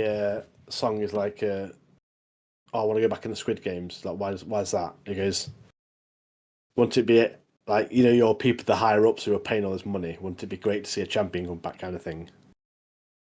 And he's like, yeah. And then the front man mentions Matrix, doesn't he? I love that. It's like a Matrix reference. He goes, people always take the red pill instead of the blue pill because they want to be the hero. He goes, "Do you think you're the hero of this? Like, do you think you're?" That was a sick line. That was, bro. Yeah. Sick line that. But obviously they've got all these like, mate. I think they're military blokes. They've hired a crap out of, you know. Like, they're chasing after him. They've blown tyres out left, right, and centre. They've filled him in, mate. Like, they've done them all in. The Squid Games people have absolutely obliterated them. So, but it's a bit where the shocker to this episode to me, mate. I'll let you carry on, like, but yeah. So Sung's got his request, and then he gets gassed out, doesn't he? He gets gassed out. The people who are tracking him or following him, the Marines, as Ian says, their cars will be shot at by a sniper, so they got no chance of. Song's gone in the limo, mate. He's gone. He's gassed out. Off to the games, mate. Off to the games, isn't he? But I'll let you tell the bit. So Neil, this woman who's like trying to find her daughter, really obviously compassionate in a sense, like she really cares about that kid. She saw that kid, and she's got a job at Squid Games, mate. She works there. Yeah. So she's not a participant. I want to know how she's applied for that. Well, she's a soldier, isn't she? She was in but how do you apply for it? Dropped a CV in, yeah. No, we find out in the next episode, don't we? No, but that's what I'm saying. At this point, I'm literally like, Yeah. she dropped her CV in or what? See, when she got the card, I thought she was going to be in the Squid Games. I did. I thought she was going to be a contestant in the Squid Game. But yeah, she's definitely not. But yeah, great episode. She basically gets in a truck, doesn't she? Bound for Squid Games. She gets dressed up, mate. Get dressed up, ready to kill people. And that's how the episode ends. But yeah, great episode again. I'm really loving this show, mate, so far. Very, very good. Which then leads us on to episode 3. That was cool, though. We should do that. Do that every one we go into, like, episode 3. My main concern was I'm just hoping they've got signal on that island, mate. I love the bit where so Sung wakes up. He's back in the games, mate. He's back in the games. He's in that room where we're all sleeping and stuff like that. Some weirdo's glaring at him. Got Shorty staring at him, hasn't he? Yeah, some woman fancies him straight away, literally glaring at him. She's a bit of like what is she, like a shaman? Shaman. She's a fucking nutter, mate. I hate her, I do, personally. But... Let people wake up like all confused. Where's my phone? Did you strip me down naked to change my clothes? All that stuff, all that moaning. And then the guards come in and they literally show him why they're there. And it literally exposes all these people who are drowning in debt. So I love that bit. It's like, you wanted to come here. That's why you're here. Like, and then, mate, do you know what I thought was mad? So I put here, there's a woman with a mustache. But like, how are you getting? Yeah, that tranny bloke, innit? Oh yeah. How are you getting into 1 billion debt, mate? I'm pretty sure. Like I went on Google, mate. That's like £500,000.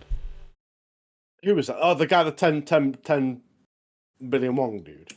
I'm like, how have you got like 500 grand in debt, mate? That's mad, isn't it? How does that happen in real life? Like, you know the funny bit about that old guy who's like 10 million won in debt? You know when you see the recording of him? Yeah. He's like proper got a red face because he's been slapped so much. Like, literally, his face is bright red, mate. It looks like a beetroot, mate. He's literally been hit that hard, mate. And that's what you get. 10 billion won. 10 billion slaps, mate. So we've got a few new characters introduced here. We've got a guy with his mum in there. 107's mum's in there, mate. He's Korean Korean Leonard, isn't he, from Big Bang Theory, mate? Yeah. So he's a massive debt. And she's giving him some right shit as well, because she's got him to pay off his debt as well. Proper done him, mate, Squid Games have. We've got a dude who was a YouTuber called MG Coin, and he suggested this what was it? He suggested this company to like invest in, or this MG Coin. That was it. That's what they keep calling him. That's what it is. It's like a Bitcoin type. Yeah. Hock to a coin.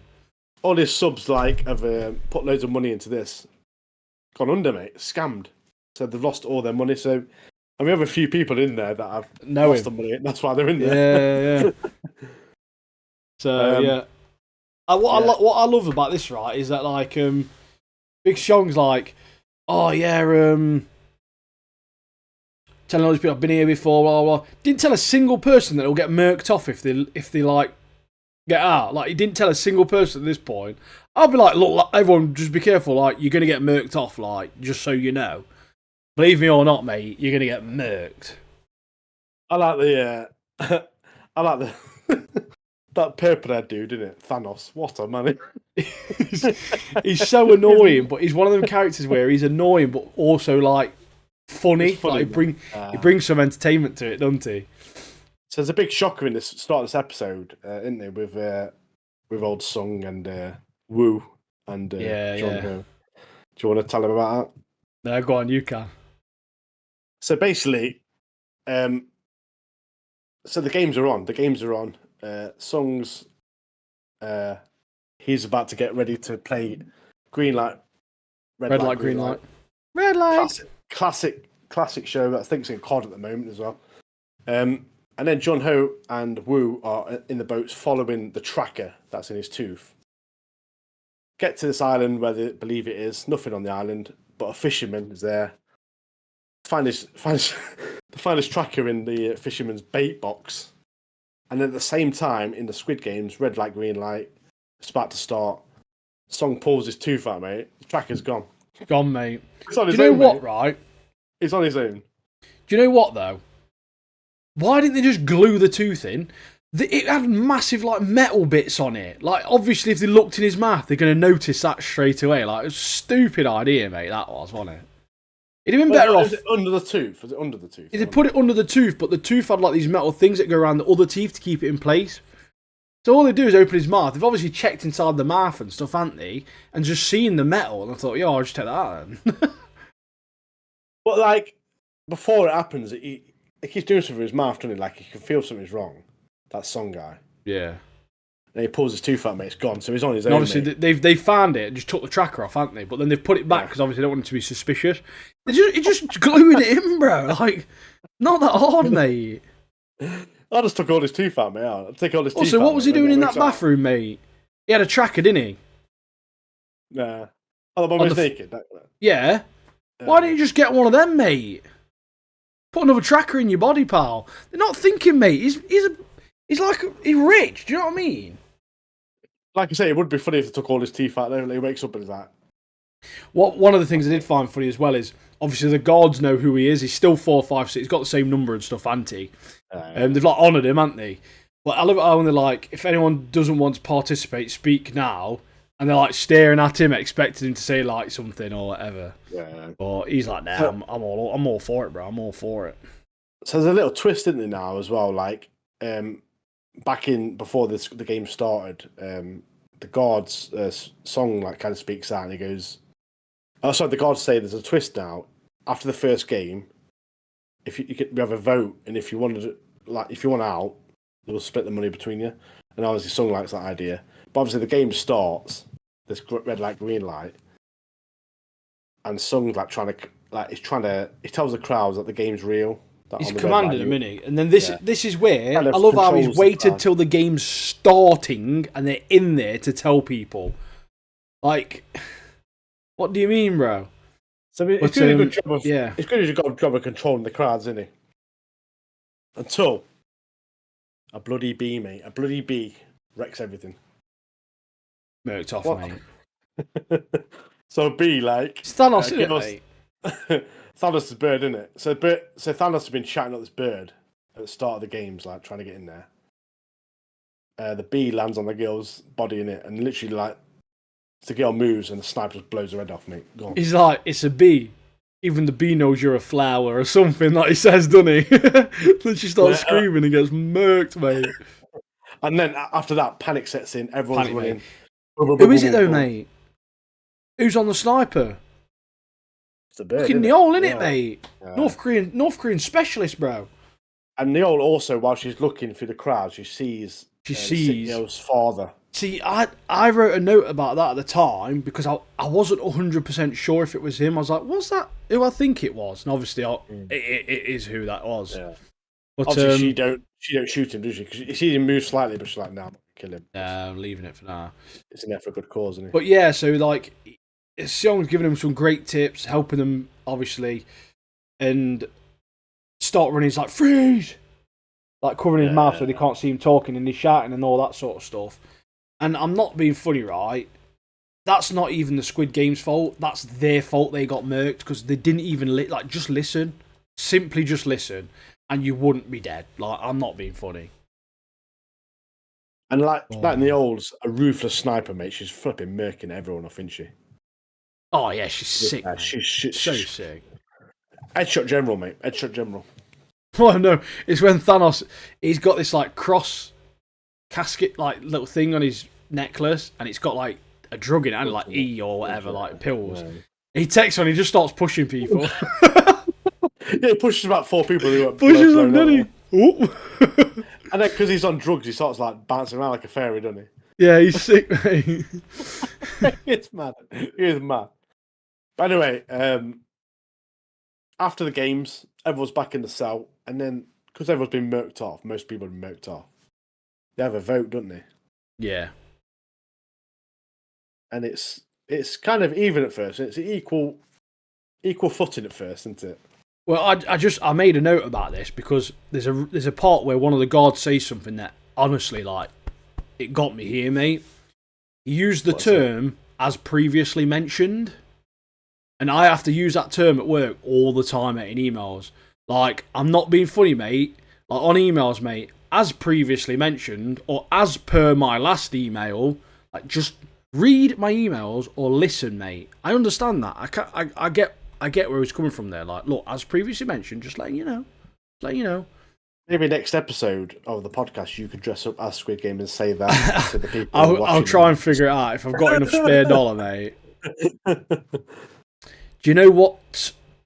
This now at the end here, mate. This mate, the voting took the piss, mate. It took way too long. The voting scene did. It literally would have taken hours of how slow they were going as well, mate. Bet those guards were on it overtime then, mate. I'm telling you. But yeah. So Songs obviously knows the games now. So basically like a cheat code. So everyone knows that. They're like, oh, if he knows the games, then we'll definitely win loads of money. So that's why people are starting to vote to stay in, because they view him as like a cheat code on GTA, mate. Yeah. The weapon cheat. So they're all out voting, and then we have obviously Song and other people don't want to be in part of it. And it all boils down to one last man. Player 1, what, 001. 001, Elon Musk. Korean Elon. From my mate, isn't there? Korean Elon. This actor, I can't remember his name, but he is in so many. He's a good actor. He's a great actor, isn't he, mate? He's fantastic. He's in a show I watched, a Korean show called Mr. Sunshine. Very good. Yeah, main character. I've not watched that yet, but I've heard good things about that, mate. Yeah, he's in it, and I watched it, and I was like, yeah, this guy's decent. It's like loads of stuff happens in it, but his acting and stuff's good in it, man. Everything I've seen him in is just decent, mate. Decent. Anyway, it ends there. The front man is the deciding vote, and he decides to stay in, and that's it. Lee Byung-hun is the guy who plays player 001, the front man. He is legend, mate. He's honestly so good. Yeah, right, he's brilliant. episode 4, mate. Episode 4. Mate, he's in G.I. Joe Rise of Cobra, mate. Yeah, he plays the he's guy, in, the he's ninja in guy. Terminator Genesis, bro. Top bloke, mate. Anyway, got sidetracked. He's in Thing as well. Red. Magnificent 7. He's in that Red 2, apparently. Magnificent 7, yeah. Yeah. I Saw the Devil. Guy's a beast, mate. This episode, this number 4. Once Up in a Summer, he's in that as well. Anyway. Sorry. Yeah, so in the episode, we get introduced to Song's mate, who we've known in the past, called Jung Bae. Now, this guy's a funny guy, man. This guy. Jung Bae's a legend, mate. I just want to sort of like let everyone know out there, us Brits, mate, would have had that voting done in 20 minutes tops, mate. Would have had an orderly queue, mate. Would have been done ASAP. Like, easily would have been done on that. Would you have stayed in or gone out, mate? And then you had a cheat code. Money was a bit low, wasn't it? I'd have stayed in, pal, personally.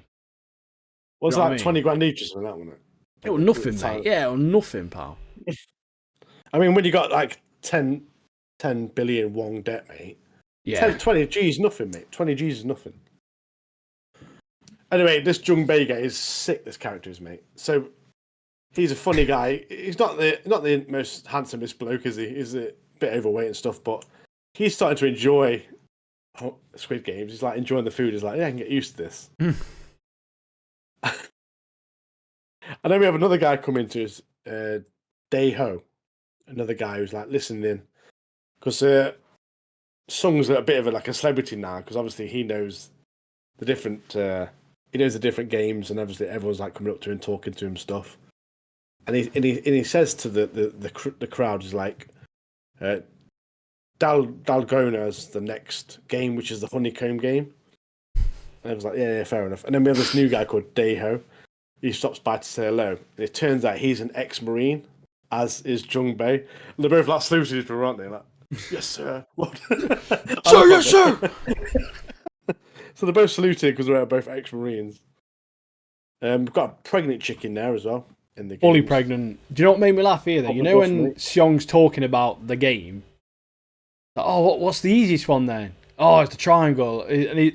And the leader, like the main guy, 001, he's like, oh, I bet you've got to be a real stupid guy to pick the umbrella. Obviously, knowing that Seong picked the umbrella, and he's like, oh, yeah, like proper just secretly mocking him. Like in his head, he's laughing, isn't he? Like, yeah, dickhead. And obviously, at this point, Song doesn't know who the front man is.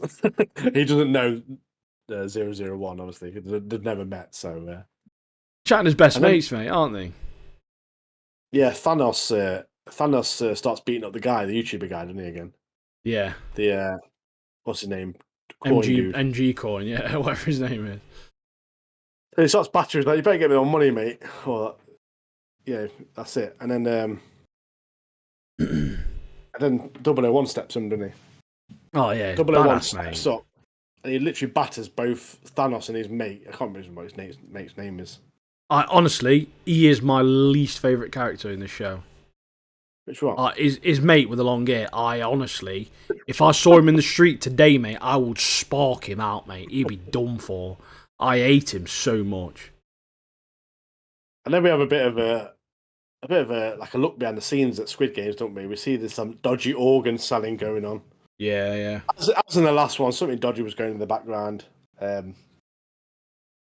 The second in command at Squid Games knew Neil before in North Korea. That's why she kind of hired her to come into Squid Games to do some shooting and killing. We find out the pregnant girl's the YouTuber guy's baby. Yeah. Yeah, that's his baby. Oh yeah. So Sung tries. Yeah,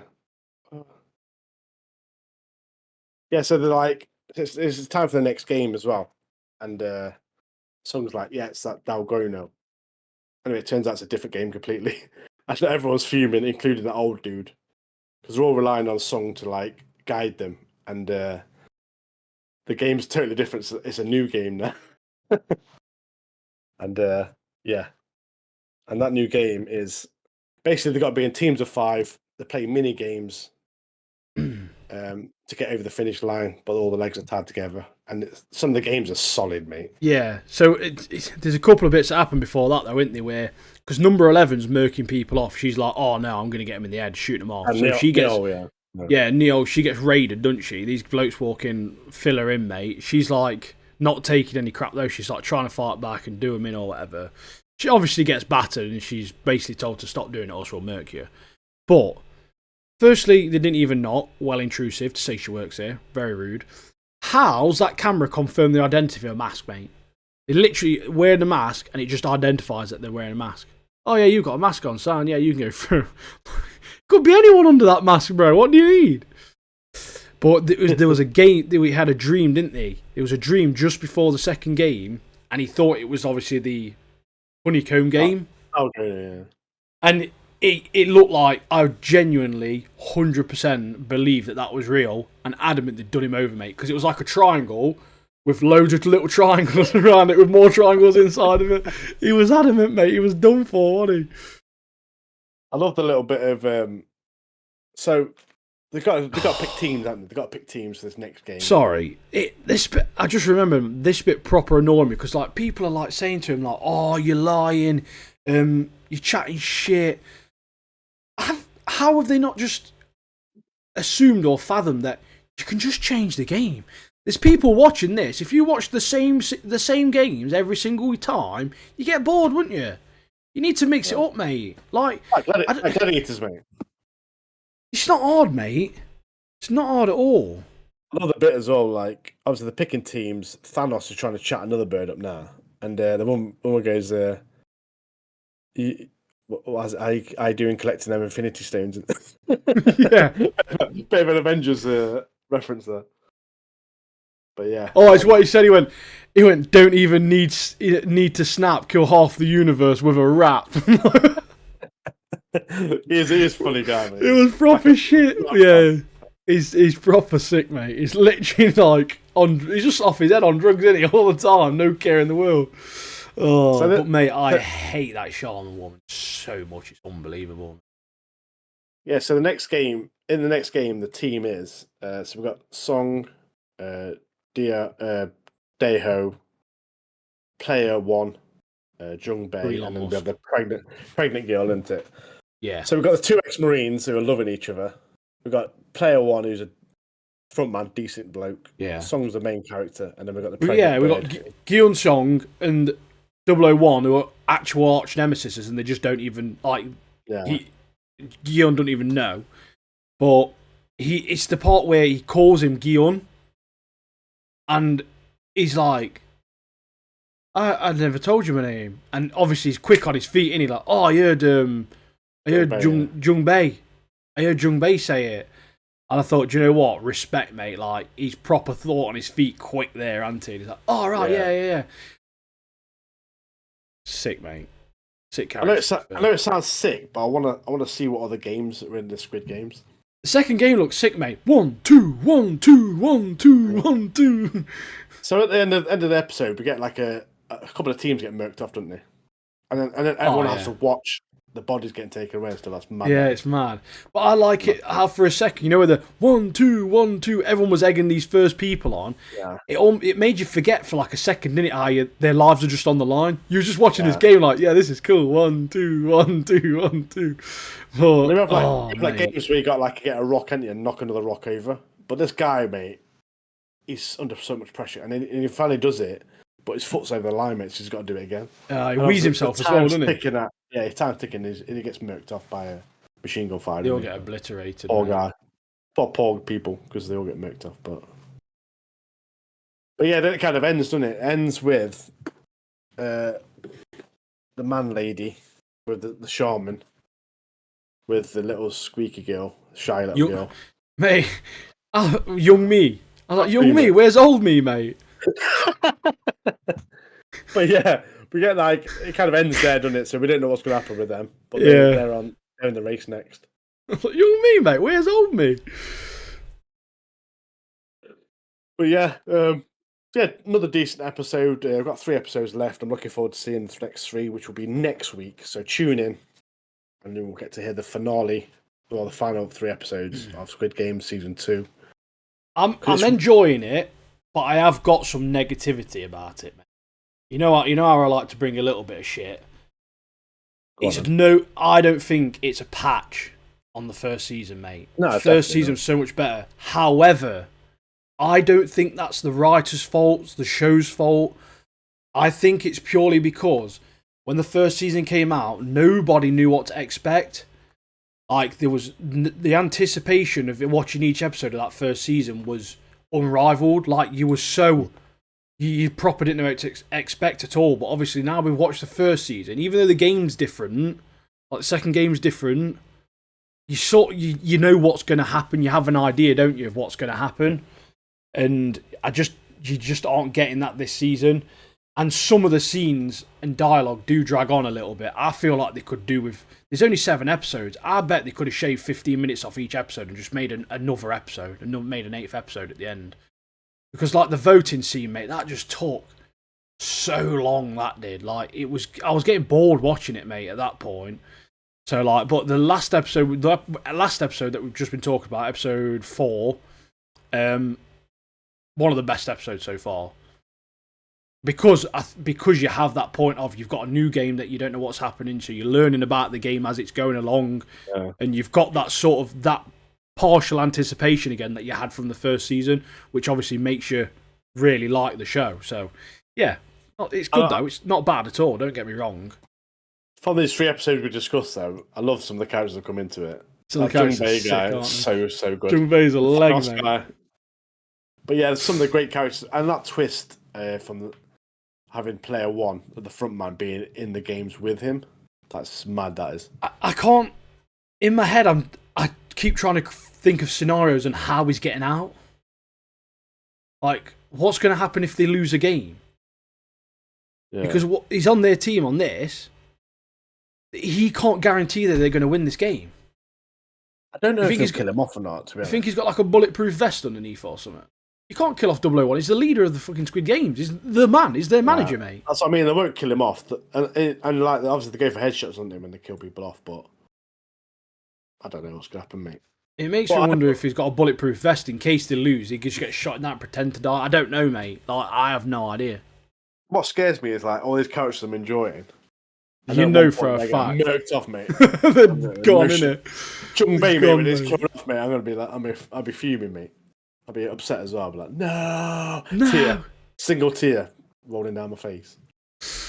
But yeah, great couple of episodes. If you are watching it with us, put in the comments at the bottom your thoughts, your favourite characters. Let us know. But what we're doing now? I think it's that time, isn't it? We've got one more sound.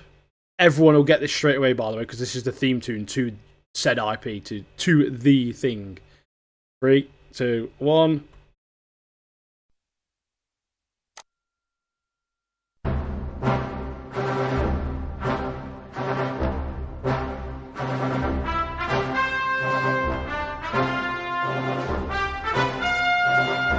Do do do do do. Everyone knows what that is. Still not going to say it yet, though. Still not going to say it. Oh, well, do you want to do this? Do you want to do it now, or do you want to do the tier list first? No. We've got a structure to the show. We always do it the last. Okay. The viewers are going to have to wait. The listeners are going to have to wait because they're on anticipation. They have no idea what this could be. We've got to leave them to it. Yeah, they're scratching their heads, mate. Like, what is Scratching what their is heads. Right, I'm swapping screens. Ready, guys? Boom, here we are. New screen. Tier list. We're doing a blue lock. Under 20 characters. So from the last arc, season 2. I just want to say a little bit about season 2's, mate. It's been over a week since that's come out. Episode 13, good episode. Episode 14, fantastic. Very, very well animated. Everything was honestly insane. Are you not pissed off, though, that the rest of the season weren't as good as that last episode? I was thinking about it on the way to work this morning, thinking,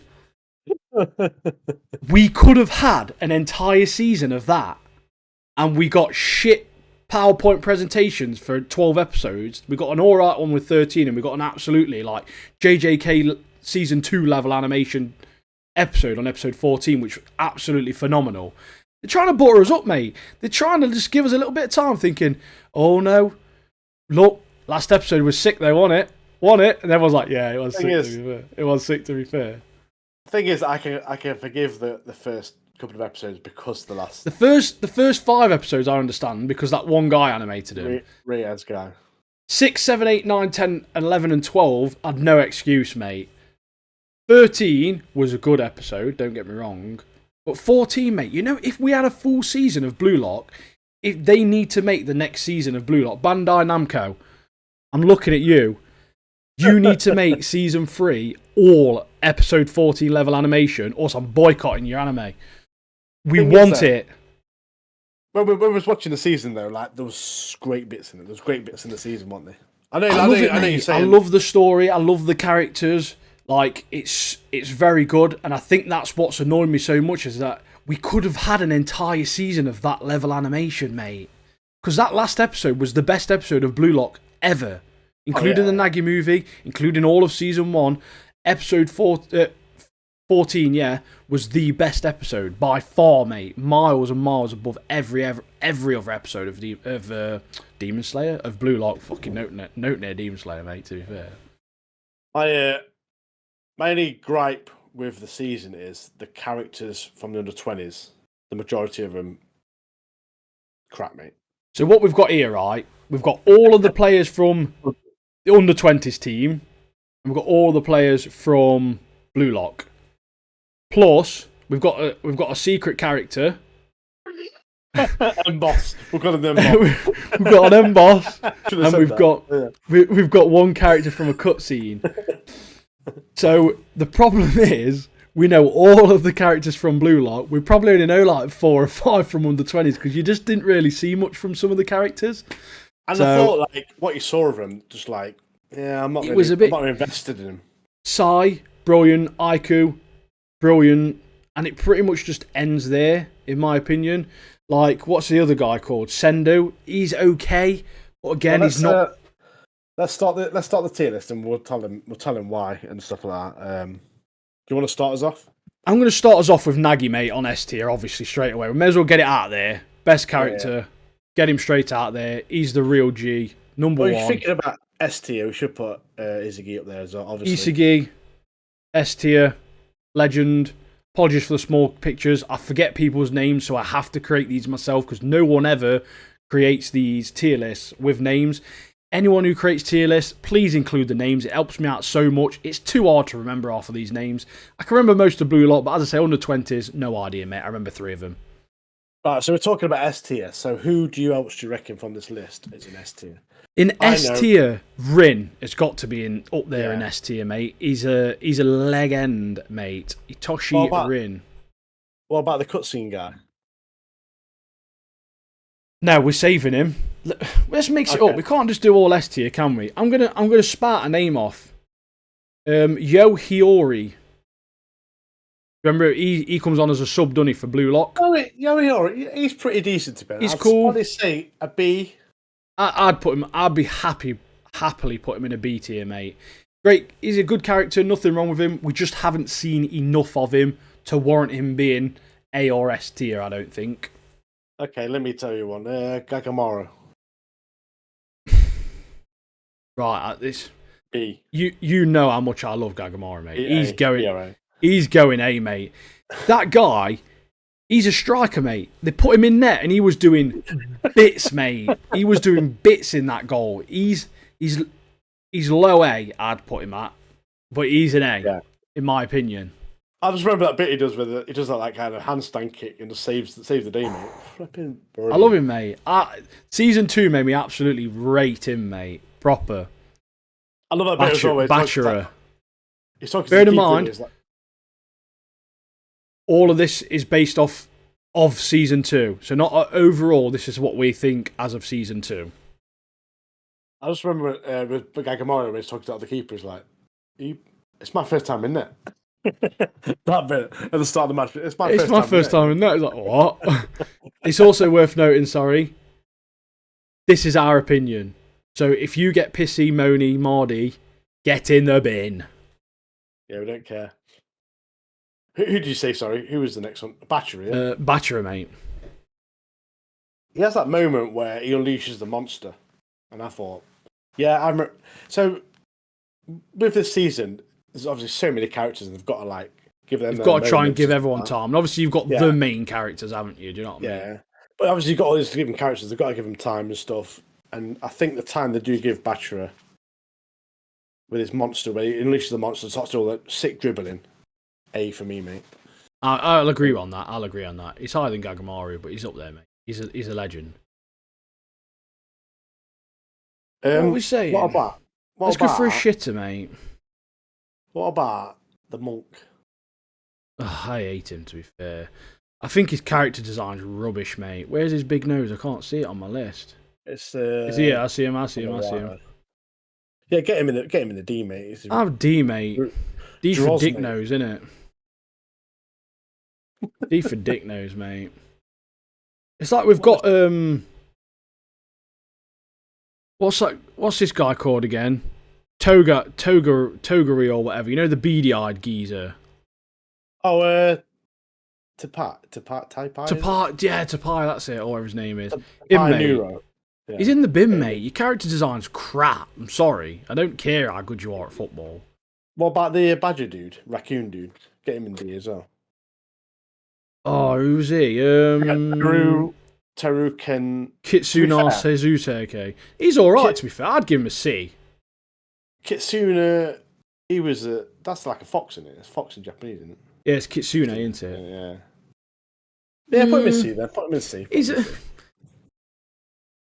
Nah, he's going in D, mate. I'm sorry. He's higher than both of them. One character I would put in C is that Sendo. I thought he was pretty funny. Oh, is he the striker, isn't he? Striker for the other team, yeah. He has loads of shots, but he misses. Oh, is he? Yeah, he's He's alright. To be fair, towards the end, he was getting a bit better, wasn't he? When he decided to break free and sort of do his own thing, but not as It's good. just that mate, bit where not it's as good. like, I'm sick of these pin-up models, or whatever. Now I'm gonna change football and get married to an actress. And I was like, I'm gonna marry a Hollywood actress. Yeah, what would you say? C? Like that? I'd put him in C, yeah, easily. Kento Cho. I think that says Kento. I have no idea who this guy is. I don't think. I'm putting him in D tier, mate. I have no idea who he is. What about the keeper? Their keeper. Their keeper. I put him in C, mate. He put some 6 saves. Yeah, I put him in C. He was doing overtime, wasn't he? But you didn't really get to see him much. Right, let's switch it up a bit. Oliver IQ. IQ, he's a good A, mate. Yeah. He's a good A. Towards the end, I did like him, and I think if we see more of him, he could easily creep into my S tier, you know, because he's a fantastic character, very good character. I'm hoping that it's not the end of him. With obviously the end of 20's done. I hope they get him back. Like, yeah, we'll see him at some point. Right, the Doberman, which is Kanzama Nua. He's on the bottom, middle list. I preferred him to Monk guy, BDI guy, but he still just, but he still just gets murked off, doesn't he? I'll put him in C. I think he warrants a low C. He's not as good as the keeper, but I'll put him down there. What about? Put him down there for sure. Sai. Sai's got to be S, Annie. It's sickened, yeah. Yeah, he's got to be S, mate. He's a great character. We saw a lot more of him this one. The very ending as well, where he's like, oh, maybe I was wrong. Maybe Japan can produce a great striker. And Rin's like, oh, thank you, brother. And he's like, nah, mate. You're on about Isagi, bro. What are you on about? Get out. Yeah. Cold, mate, that is. Well, I'm just going on the top of our list, trying to... Have you got access to our old list? Blue Lot list? Is it in Discord? I'll get it. I'll get it.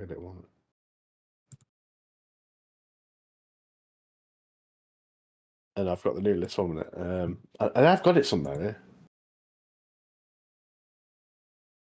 Yeah. I just want to know where we've re-ranked some of these characters, mate. Because I know the under 20s won't be on here. Because I'm thinking Rayo, mate. Where would we have ranked Rayo from season 1? Do you know what I mean? I've got access to the other list, but thing is, though, Rayo's better in this season. That's what I'm saying. I wonder where I probably ranked him as D or C, to be fair, because he was just dead mardy and horrible, wasn't he? Like, boring. But in this one, I think he's A, you know. He was rising in man. You know, when his Chameleon Defense came out, he was like mimicking everyone's. Obviously, if you're watching people, hasn't he? And he mimicked everyone's abilities. I think, yeah, I agree with that. A's. Because if I still think I prefer Bachelor over him. Just a little bit. Ray's is getting good, mate. He's getting good. And you're going to see more of him as well. Yeah. I'm thinking he's good in A at the moment. He's doing a good job. I am getting over there to liking him. Right, next one, Shido, legend, mate. I reckon it's A. Shido's A. Yeah, he's A. He's an absolute maniac, isn't he? But we didn't see much of him. That's the problem this season. You know what I mean? But what we did see, legendary guy, mate. What about the guy who looked like he's had no sleep, basically? He looks like a bit of a zombie, mate. The one with the headband? It's Suki. Yeah. I don't even know. Mate. I don't even know how to bat him, mate. I can't even really remember him. I'm putting him in D, mate. I don't really remember him. I just remember that scene where it looks like it looks like an alien, mate. Like a grey off another planet, mate. Yeah. It's awful. What about L'Oreal guy? Oh, Glam Man. He's a comfortable B, isn't he? Yeah. What about Barrow? Mate. Hard one, this, isn't it? A, I think A. He's teetering, isn't he? Yeah. He's the highest of the 8. He's him over Batra, definitely. That bit where he got unleashed, mate, and he was literally like there to destroy Izzy. Chucked him on, mate. Legend. All the lightning and stuff around him. And the roar, the lion and stuff like that was so good. Proper wicked, man. Loved it. Loved it. Who we got left then? We got Kenyu. I like Kenyu. Pretty good, isn't he? I'd put him on B, I think. Yeah. Lightning speed. Sick character. What about Ita? The assassin. Was it the ninja? No, the shinobi, wasn't it? Ita was this. I think he's a B.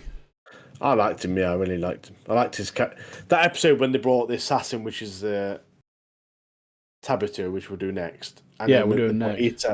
They brought Ita in. I thought that's a great episode. That kind of showed the different characters that they've got. Yeah, so sick. I think he belongs B as well. Yeah. Tabito. Yeah, both of them in B, definitely. Obviously, this is more favourable of the Blue Lock characters because obviously we are Blue Lock supporters. Do you know what I mean? That's like being a Man U fan and being like, yeah, Man City players are better, innit? Nah, get out. They don't believe that. I mean, I don't care about either of the teams, but you know what I mean? Yeah, but obviously the under-20s, the characters that are really good, who've got like a really good backstory and stuff, we have put them high now. Yeah, and this is worth knowing as well. We've not read the manga. This is based purely off the under-20s season, the season 2, basically. And like you see, a lot of these characters, you don't get enough time on them to understand them or to know them. So BDI guy, he might actually be sick in the future. I don't know, but as of right now, he's in the bin, mate. Yeah. He's definitely not coming back. Haru Hayate. Haru. I have no idea. I have no idea who he is, mate. If I'm honest, I can't remember him. I think he was at front one. He's on with the wings, isn't he, for under 21s? I think. Yeah, it's boring, mate. There's only one man. There's only one winger, mate, that needs our praise. That's Chickadee. What do you rate him? Chickadee.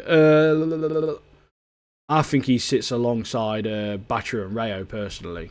Yeah. I think he's up there. Didn't see that much of him, but he did well. His parents, his mum and sister was there, weren't they? I love that side of it where it showed like the parents of the different. Yeah, it was awesome, mate. They were some of my favourite parts. They were, to be honest with you. And Chickadee's getting ribbed because he's got like a nice looking mum and sister, or whatever, by the other lads. And obviously, Batra's mum getting along with Izugi's parents, stuff like that. I thought it was decent. Gives you a bit more like a story into the world and stuff like that surrounding Blue Lock. But yeah, the normal characters.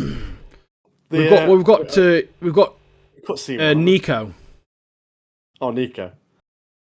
He's Nico. B, I thought it was decent. He's a high B. I definitely much preferred him. You know, when you started seeing obviously what he can do in his ability, and obviously Harry sees the field and stuff like that, how the pitch and that. Because in season 1, you didn't really see much of him, did you? No, he don't really see much, does he? Because his hair's over his freaking face. He's got like one eye though, hasn't he? That makes it through. Yeah. What about Grant Hughes? He's decent on the ball. Good at headers and volleys. Shit at free kicks. He's got high B. High B, mate. High B, innit? Now we're getting up there. Last episode, cutscene. Goosebumps. It's an S, mate. It's probably an S. Last S rank player, mate. Kunigami, mate. Kunigami, bro.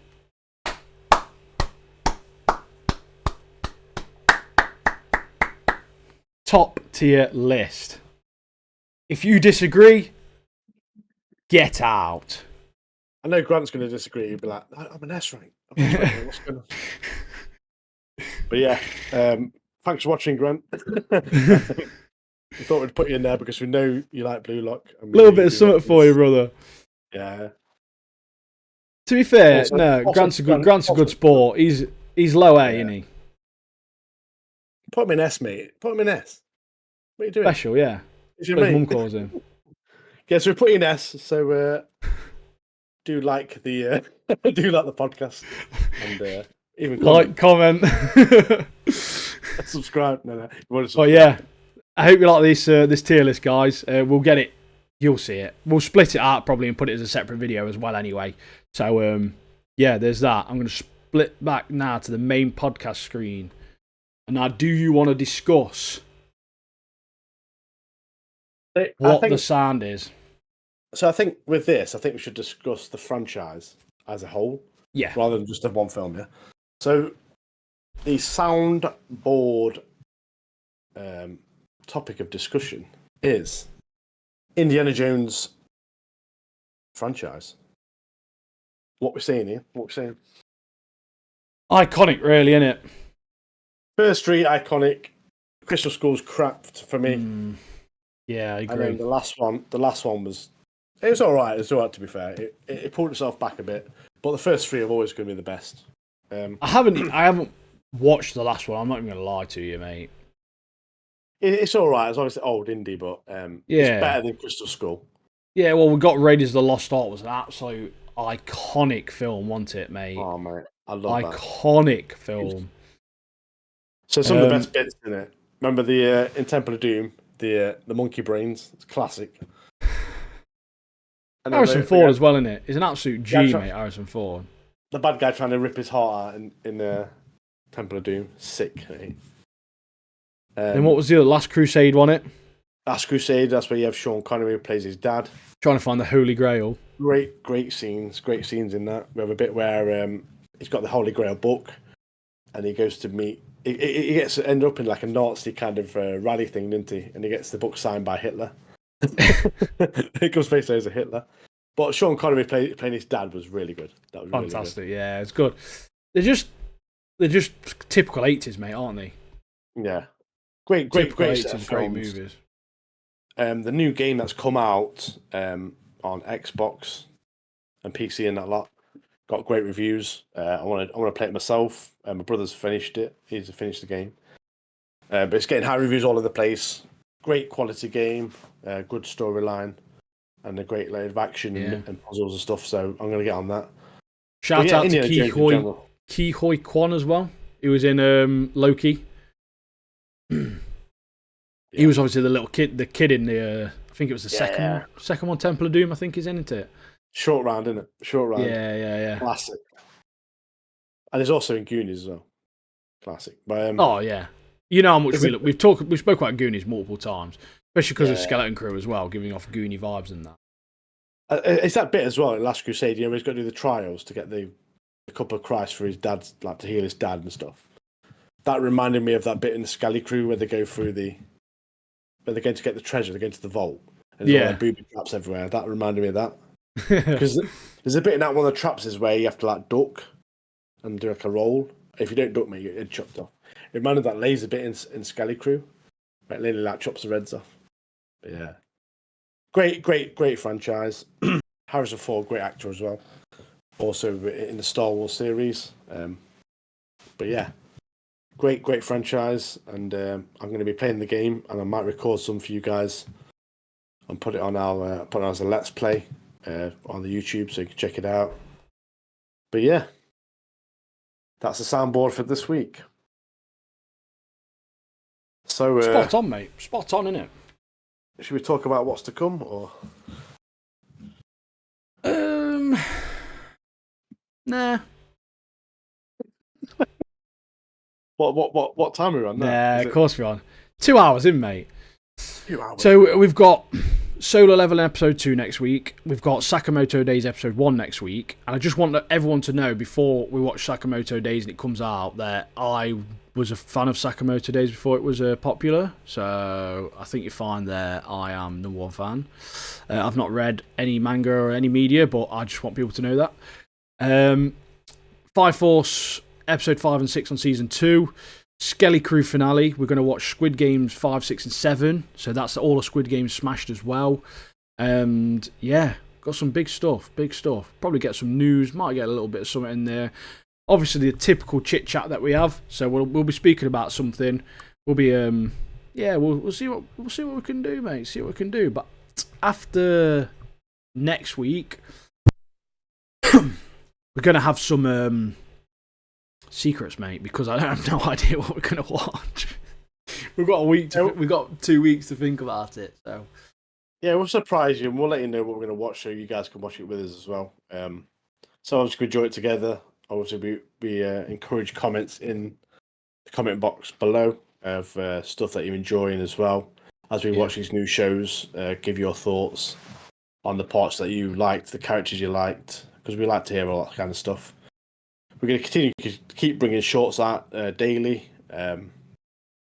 Just working on stuff that's relevant at the moment that we're watching and stuff. So yeah, stick around, keep an eye out for it. Join Ian's TikTok, YouTube, my TikTok, YouTube, and we're just going to keep bringing it to you because we love you guys. That's it. And that's it. That's the end of the episode. Another episode, 2 hours in.